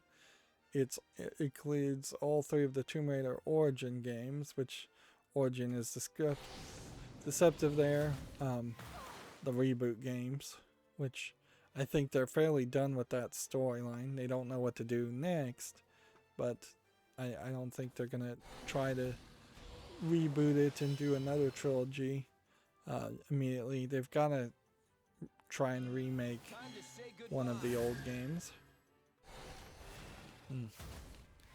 A game called Livestream Escape from Hotel Izanami. Debut trailer details and screenshots. Ooh, that's an interesting thought. Somebody goes into a creepy haunted hotel and live streams themselves for views and ends up getting in a very dangerous situation. Of course, this is anime characters, so there's some danger, and this looks like this might be a less interesting game once you actually see the gameplay. Looks like it is just a puzzle room escape game. And it looks like this might be kind of like Corpse Party, where you want to actually get all the bad endings. Let's see. And this is coming out for the Switch, which that's shocking. A lot of images here. See, that art style looks interesting. But the actual game itself, I think, mostly is going to have the characters drawn fairly low res and zoomed out.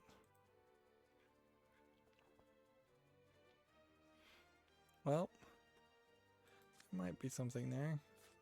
Behold the true form of this world. Mana, come Intention and I still ambition have are a little more than ridiculous reveal amount of thyself. tabs. get through.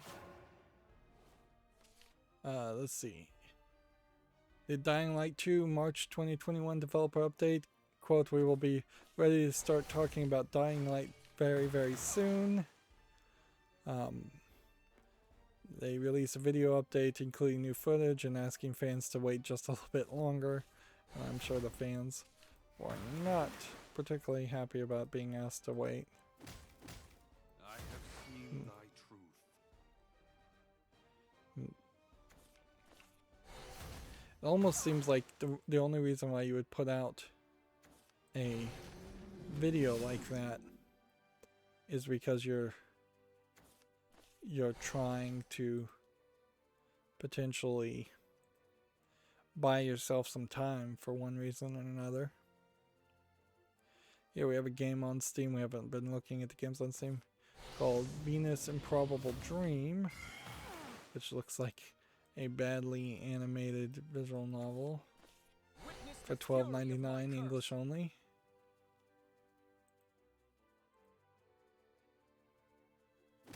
Wait, how did I lose? Good. TechRaptor has a review for that game, Dog World. So let's see what they have to say. They give it 7.0 at its core. Dog World is a satisfying shooter that's let down by difficulty issues and wonky core design. Havencraft. And some lethal bugs. Pros, shooting feels great, well-told story, smooth controls. Cons, frustrating, uneven difficulty, muddy visual design, game-killing bugs. So, yeah, I'll keep that in mind. At this point, I'm not even going to bother to mention any game from this Sock Pop Collective. They flooded Steam early with garbage games. All their trailers kind of show several games and are deceptive because that's not really what they're selling here. There's a bundle here of 81 items for $170. There should be something preventing this.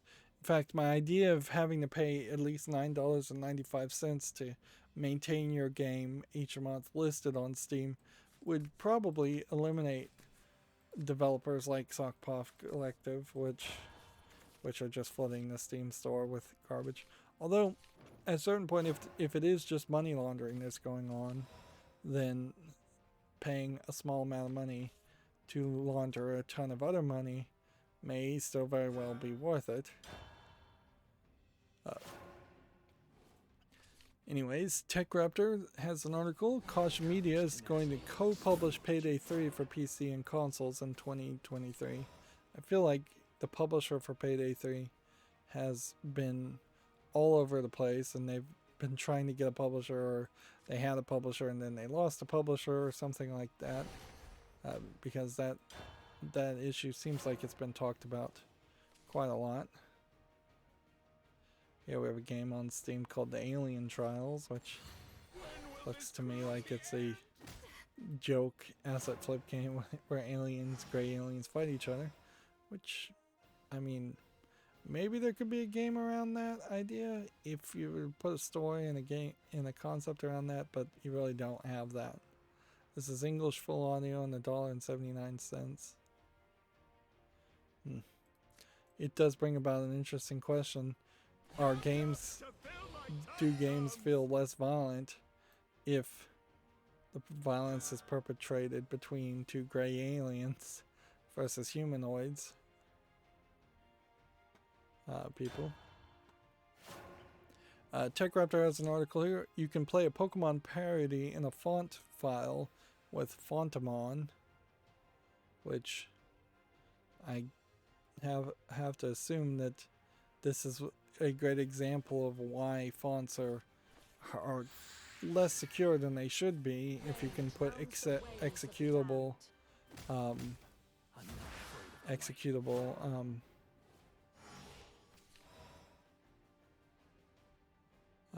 with something close enough to an executable game. Fontamon has 40,696 individual frames, 43 choices, and 1,085 words of text. It uses ligatures that turns an A into an E, an A and E into an A combined E. So, I don't know if you're supposed to just mash on the keyboard to play the game or if there's actually a better concept there. I guess you're supposed to type the letters it prompts. It's a interesting tech experiment, but that's pretty much all it is. It's not something that actually is worth people's time to do. Disco Elysium the Final Cut has been refused classification in Australia, so we have yet another example of Australia being fairly conservative and censorious, particularly around video games. A game called Say No More launches April 9th, the first NPG no-playing game. This seems like this is probably a joke game.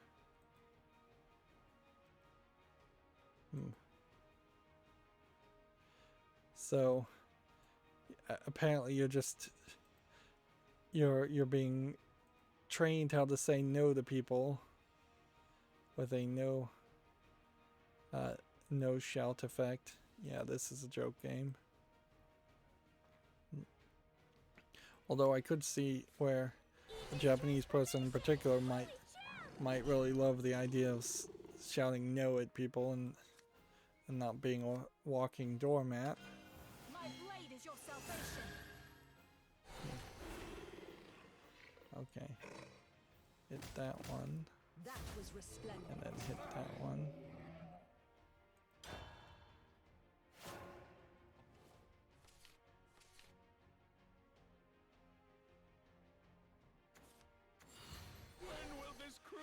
Tech Raptor also has a review for that game Neurodeck, which we saw earlier.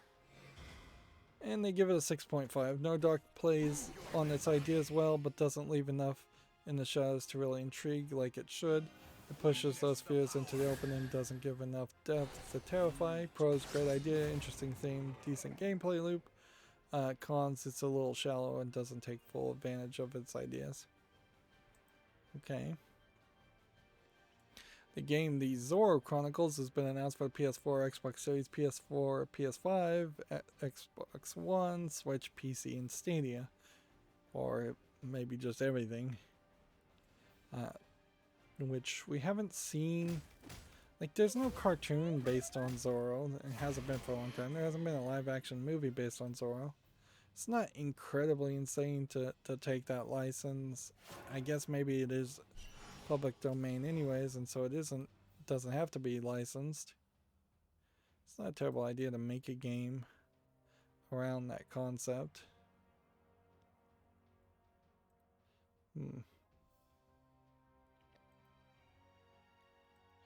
Although last I checked, one of the most interesting Zorro movies was Zorro the Gay Blade,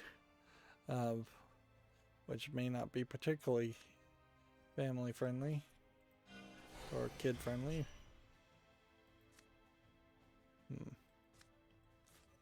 I go with the wind. So, but I suppose if nobody else is doing anything with Zorro, you might as well. In the same way, you can make an argument for there to be a Don Quixote game made, and plenty of other stories that would be in public domain could be used as the base for simplistic games or single A, double A type games. Gematsu has an article. Red Candle Games has a unannounced side-scroller work in progress, on top of releasing Devotion on their own storefront since nobody else would sell it. Looks interesting. It's definitely different. Red Candle Games is the one that sold Devotion. Yeah, just wanted to make sure. Wasn't thinking of a different company. Transformation! Holy jump!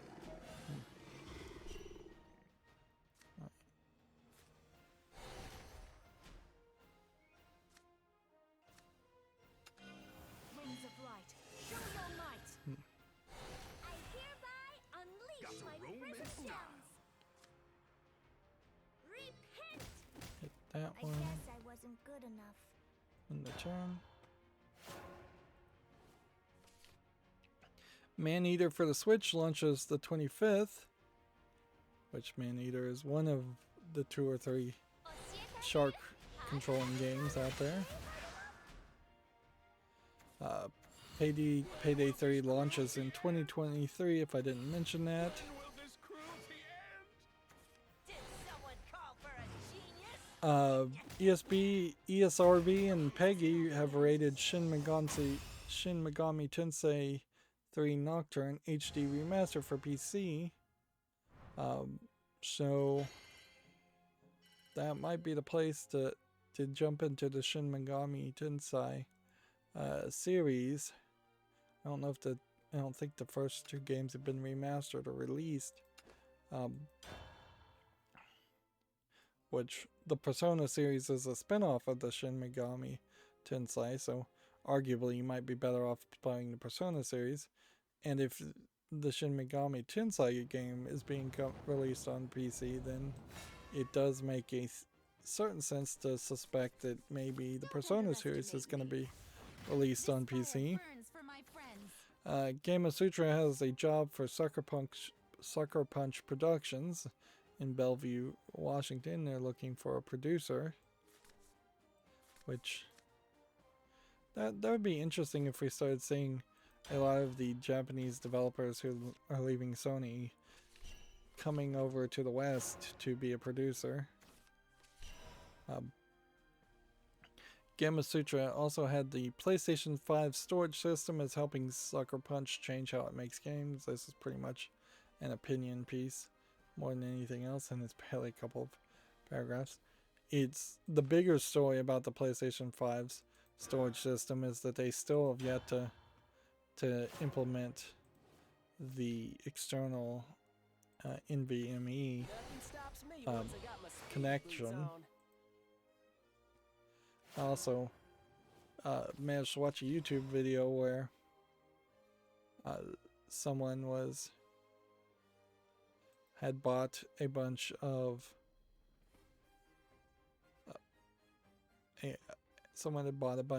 broken or thought to be broken PlayStation 5s, trying to fix them, and it was a decent amount of units that were actually broken, considering how the PlayStation 5 is pretty much brand new, and there's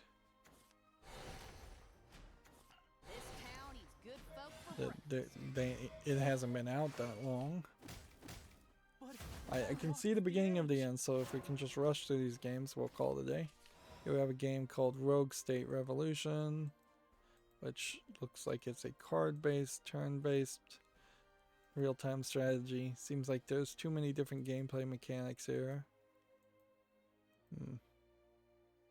It's $13.49, bunch of languages, English, full audio. Even though this one's positively reviewed so far, 84%, I'm gonna have to pass on this. This just looks too complicated for my taste. It's just way too much going on the screen. The uncharted desert awaits.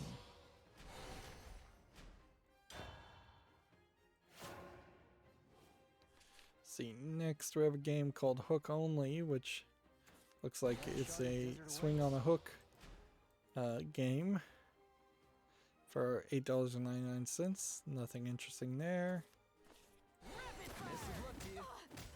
Here we have Emergency Call 112, the Firefighting Simulation 2, which is mostly negative already, and it just came out yesterday. It's got a lot of reviews for being mostly negative. I feel like what they probably had this in early access and brought it out of early access, and people weren't happy. Why have the developers once again released such a buggy piece of crap? Don't buy this game. I'd like to thank Steam for those very easy refund systems. Bad launch for such a promising game. Optimization is garbage. The game is definitely not finished. I do not recommend it. And see, the shame here is I think that this developer, well, apparently it's not the same developer as the other 112 911 games. Let's see. Like this one in German is rated very positively. This one, the first game, is rated mostly positively.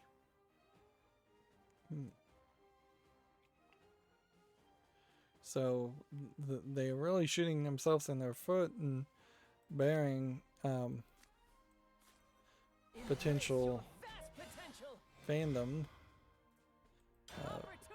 losing goodwill for releasing a bad game, or cashing in goodwill to release a bad game. Anyways, moving on, we have a game called Blind Quest, which is a game for blind people, and thus there's just a bunch of random garbage on the screen. Like, I don't see a reason to make a game for blind people and then bother to put any content on it at all. This is $5.94, any visual content, I mean. I'll put this on the follow list just because I would like to see some reviews. But then again, also maybe blind people are less likely to spend the extra effort to try and review something. Write a review. Deal. Son of a gun, ain't ya? Do that. Uncharted desert awaits. Do that. The uncharted desert awaits. What do we have here? Do that. Ooh, my stomach. Mana, come forth. I'm ready for more. What do we have here? Didn't do that. You crusty horseshoe. Next, we have a game on Steam called Cartel Tycoon, Stops me once I got my speedy boots which on. there might be something here, but it probably would be fairly boring to me too. Like an overworld world map when you're, I guess it is a city builder and management game too. Early access for $22.49, bunch of languages. My instincts tell me to skip this game, but I'll give it a follow, just to see. Also, take a look here. We've got somebody playing a pre-recorded video to make it look like somebody is playing when they aren't, just as a way of promoting the live streaming ability on Steam. Ice is snow chuck. Season sleetings. Mean son of a guy. gun, ain't ya?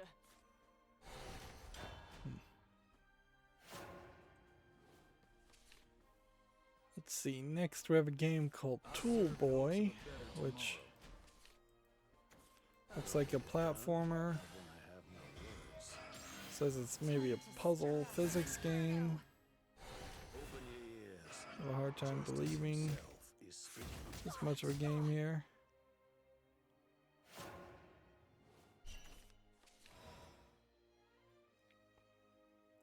Seems like it is just pretty much platforming. $4.79, apparently full audio in every language it supports.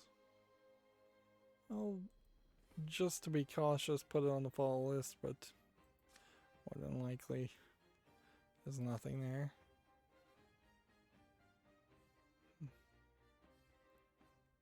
3 damage to all enemies? Sure. This ain't ideal, is it?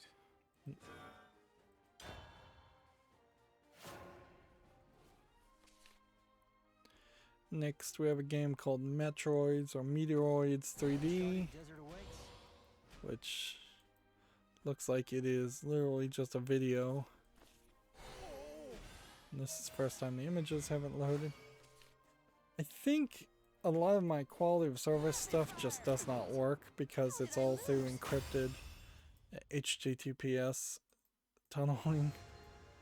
So, yeah, that kind of sucks, but yeah, I don't know if there's a way to really get around that easily. $6.79 English full audio. This does not look like anything. Now, I would have thought that this might be a VR game, but it isn't. And at this level, if I'm going to get any victories, it's just going to be because of a random disconnect. Next, we have a game called Salto, S-A-L-T-O, which just looks to me like it's just an asset flip platforming game. Just running and spinning and jumping. And there's just random images all over the place. You need a little bit more to make a platformer. It's free, I guess. English full audio. Let's see. Maybe this was a student project. Doesn't seem like it is. Or they're not selling it as that, at least.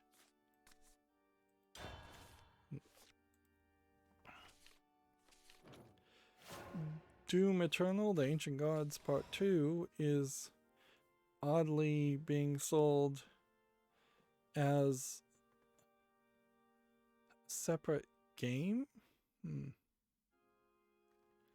this is once again a game that is separate and doesn't have a follow list. Which I don't know why all of a sudden we're starting to see some listings where the games just don't have follow lists. If they get rid of the follow list as a concept, I'm going to be very upset because that ruins my whole concept of having a follow list. It kind of ruins looking at new games in general because then I have no system at all. I'd have to put things on the wish list instead, like I just did for this Doom Eternal game, which I'm not 100% sure I really would want that. I like the Doom reboot fine, but I'm not chomping at the bit to play Doom Eternal anytime soon. Here we have a game called Pile Up Box by Box. Is this a single player game? Or is it a cooperative 3D platformer that requires multiple players?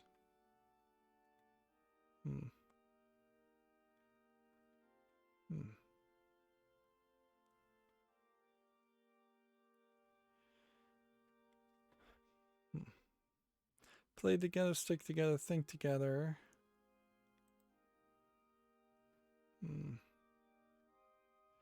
I feel like this game is so focused on the multiplayer element that I don't think I can put this on the follow list, just because as somebody who would only play it single player, I just don't think I would be able to give it a good review or a good chance at a good review.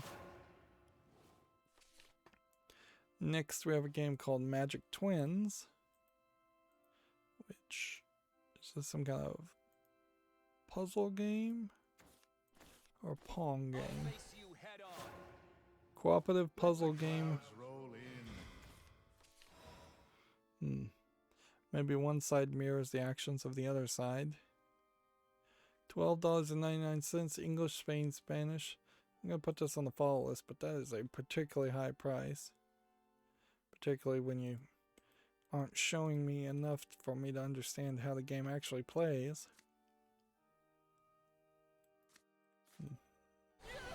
Is that a human?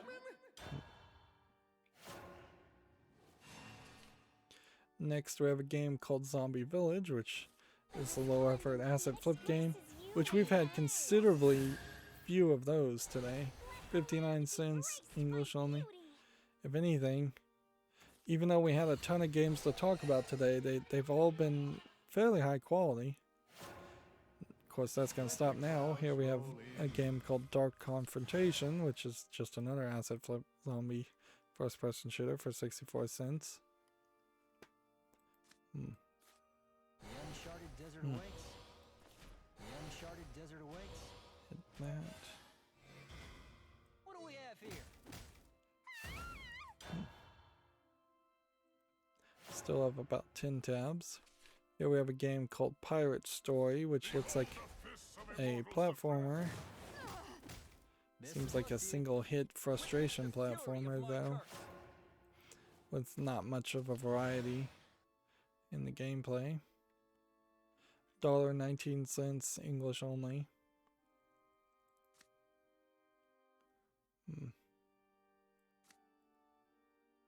Spell boost.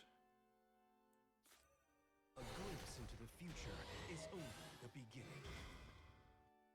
I am beyond prophecy.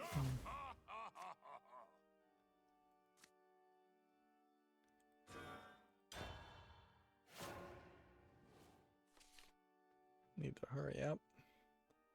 Here we have a game called Mini Car Racing Tiny Split Screen Tournament. This looks fine, so I might give it a follow, but yeah, it just looks like a racing game too. Early access, $7.99.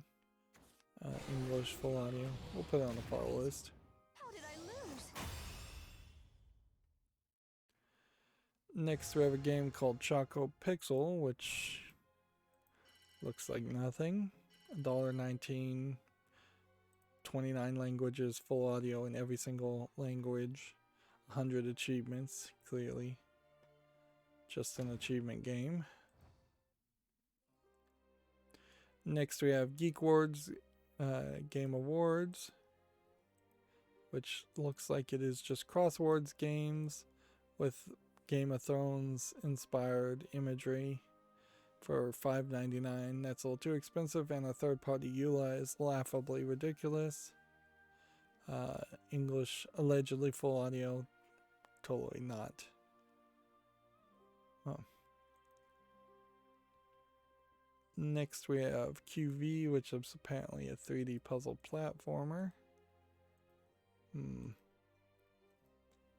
Okay, kind of looks like a cell phone game. Looks like a box pushing game.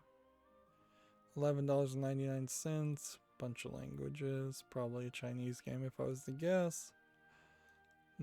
I'll give it a follow and see if people like it. It could be a decent cell phone game that's been ported to PC, but it needs a better name, and that alone probably justifies ignoring it. Here we have a game called Survive in the Dark, which looks to me like just a resource survival game with zombies and monsters. Early access, $4.99. Requires VR. That's really cheap for VR. It's English and Korean. I don't know if anybody really wants to play a VR game in a zombie game in VR. That becomes another problem, certainly. Next we have Space Otter Charlie, which seems to be a space shooter where you're flying around and getting a bunch of combos. There might be something to this. And that is a silly name and a silly character. Because it's not just a shoot 'em up, it's not just a side shooter, it's not just a bullet hell. It seems to have several different concepts going on. $11.99, bunch of languages. I'm going to put this one on the follow list and see what happens. Next we have a game called Dark Water Slime Invader, and that is very nice looking water, which really goes to highlight how using a good engine these days you can make your game look very good. Yeah, this looks like an actual game. I kind of like the fact that time seems to freeze when you take aim with your arrows, or slow down when you take aim with your arrows too. This might be a frustration game though, where you constantly have to be moving. Like that there are what looks like a decent number of jumps and tricks you're gonna have to pull off. Action platformer where you use a bow is all the description is. $13.49, bunch of languages. I think that deserves a follow.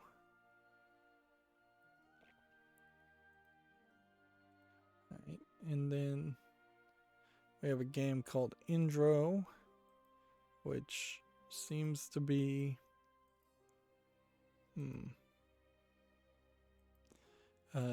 little AI life simulator, the game of life simulator, as best as I can tell. Something similar to that. It's 99 cents, English only. Or maybe it's closer to just you place characters and then see how long they can live. That might be all the game is too. Which, okay, that's a game you don't even play at that point. Next we have Space Mage's Dimension 33, which is just a side-scrolling shooter where you play as a cat ship. 69 cents, English only, nothing there of interest. Next we have a game called Fate of Kai, which is tagged as a colorful puzzle visual novel game. Which looks like they might have put some effort into it. A whole bunch of awards they couldn't have. I don't know how much of a game really is here though. Bunch of languages, fairly high price. I definitely would need a bunch of positive reviews to convince me to pay for that price. Let's see.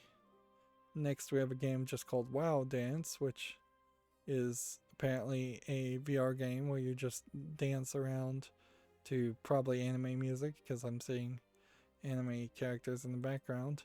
I don't think you see this girl in the actual game, and so each of these screenshots are probably fairly deceptive.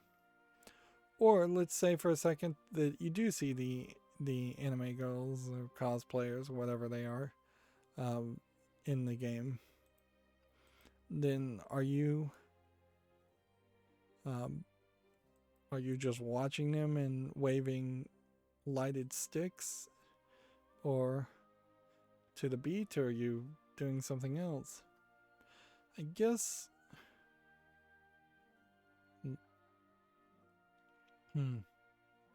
free to play is fine, although if this is being translated correctly, they're saying it's on the shelf, as in they're not going to work on it anymore. You choose a dancer, choose the dance you want to watch. So it is a dancer. So you do see these characters. Interesting.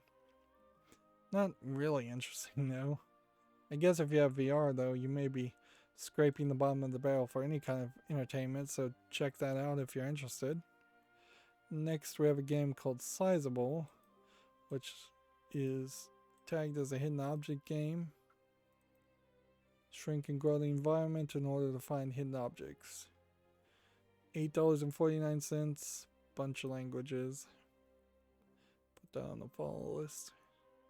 We've seen 2 or 3 games kind of like this as 3D hidden objects or concepts, so we may start getting overwhelmed by that type of gameplay or find out that they all kind of suck.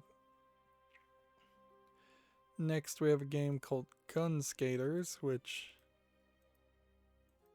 looks just like it is ice hockey with guns. $3.99, bunch of languages.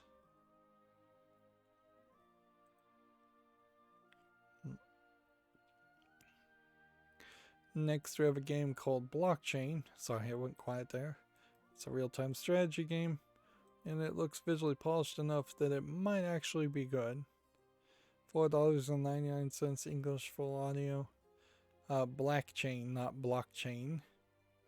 Misread that. Put that on the fall list. I would kind of love to play something that was very close to StarCraft, but isn't StarCraft. But it would have to have a decent amount of relevance for me to play it instead of StarCraft. Otherwise, I'll just at some point, maybe in the future, play StarCraft. Next, we have a game called The Sixth Extinction, which looks like a cell phone game. Doesn't look particularly interesting. It's $1.69 English, allegedly full audio. And then we have a game called Midnight is Lost, which is a puzzle game of some sort. Looks like it's a box pushing game, which we're starting to see quite a bit of those. $1.19 English only. Put that on the fall list. And so then that will bring me to my Twitter feed. So we'll see if there's any new news that needs to be talked about. Part of my internet going down was the fact that the images, but not the web pages, were not loading on Twitter. And that was just very weird, to say the least. But that had been, I think, kind of a expanding issue, is that some websites were getting connections and some websites are not getting connections, which would be the domain name system or the routing in general.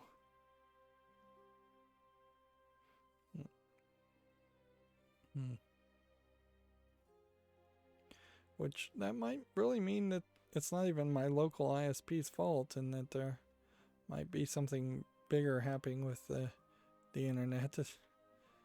That they've just screwed up the programming.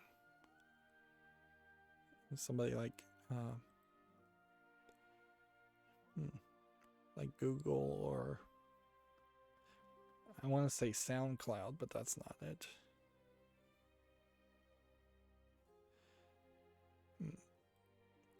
Apparently, layoffs are going to hit the Activision Blizzard's European offices later this year. Activision Blizzard laying off at least 190 people at this point. And while the CEO is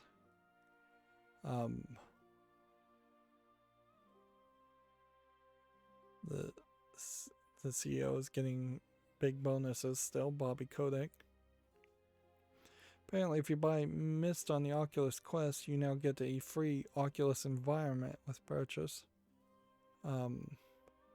Which I have no idea what any Oculus environment is, but if I was to guess, it's probably a just 3D place that you can wander around and look at, but not interact with anything.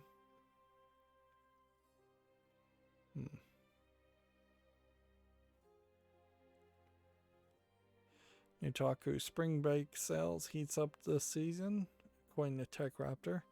You can check that out if you're interested. I don't think there's a reason for me to talk about that. And then I'm still having to look at Gemetsu and Gamasutra's Twitter feeds separately.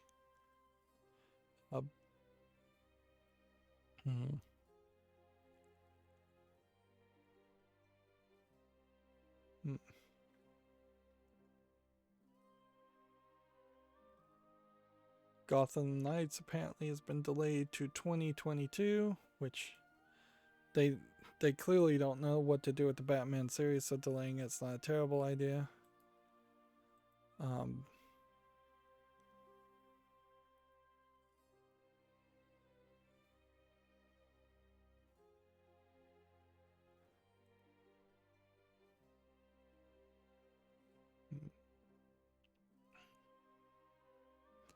Heart Machine is looking for a senior gameplay engineer. You can check out Gamasutra if you're interested in that. trying to rush here. Always trying to rush and always behind.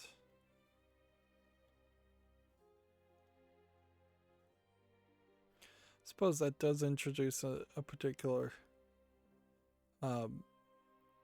issue if I was, say, working for IT in big projects, that I could probably turn into quite a jerk, just always looking busy, always looking upset, always falling behind as far as being a sys administrator. And that's probably how a lot of sys administrators or system administrators end up. Of course, there's also cases of several IT people that basically don't do anything and they're way ahead because they don't have any actual work to justify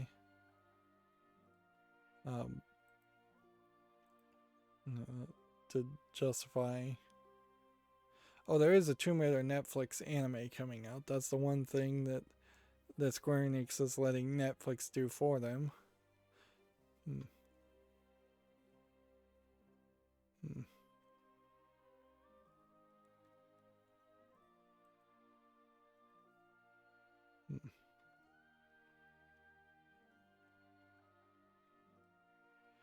Let's see. Almost done.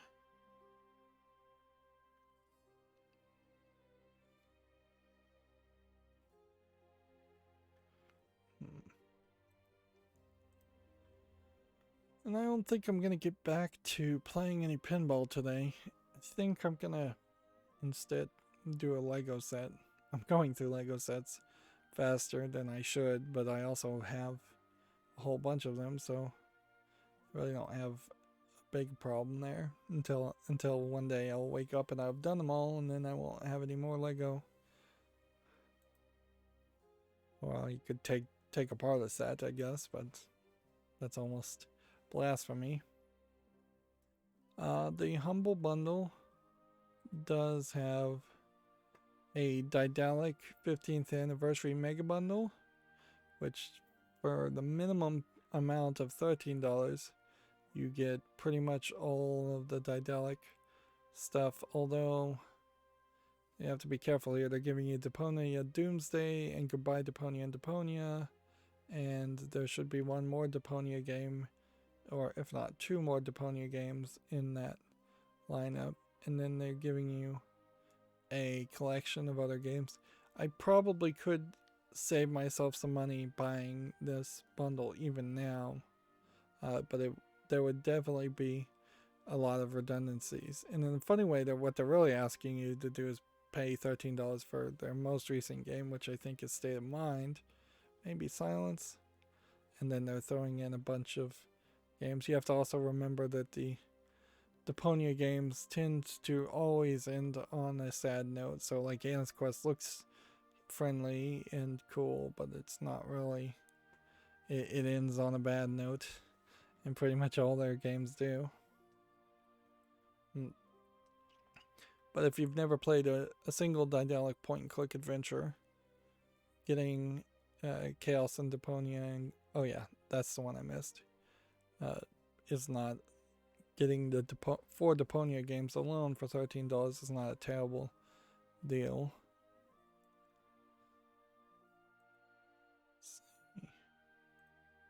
And Techraptor is not loading now, so we'll talk about those stories later. Here we have the Gemetzer article. Gotham Knights has been delayed to 2022. Okay. Wasn't enthusiastic about it anyways.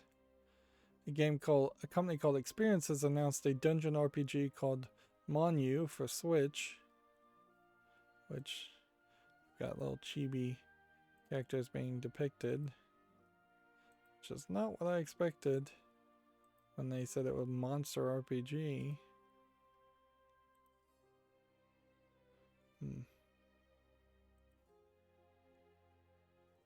Let's go back here, and so you see a creature drawn, and then it jumps out on the screen.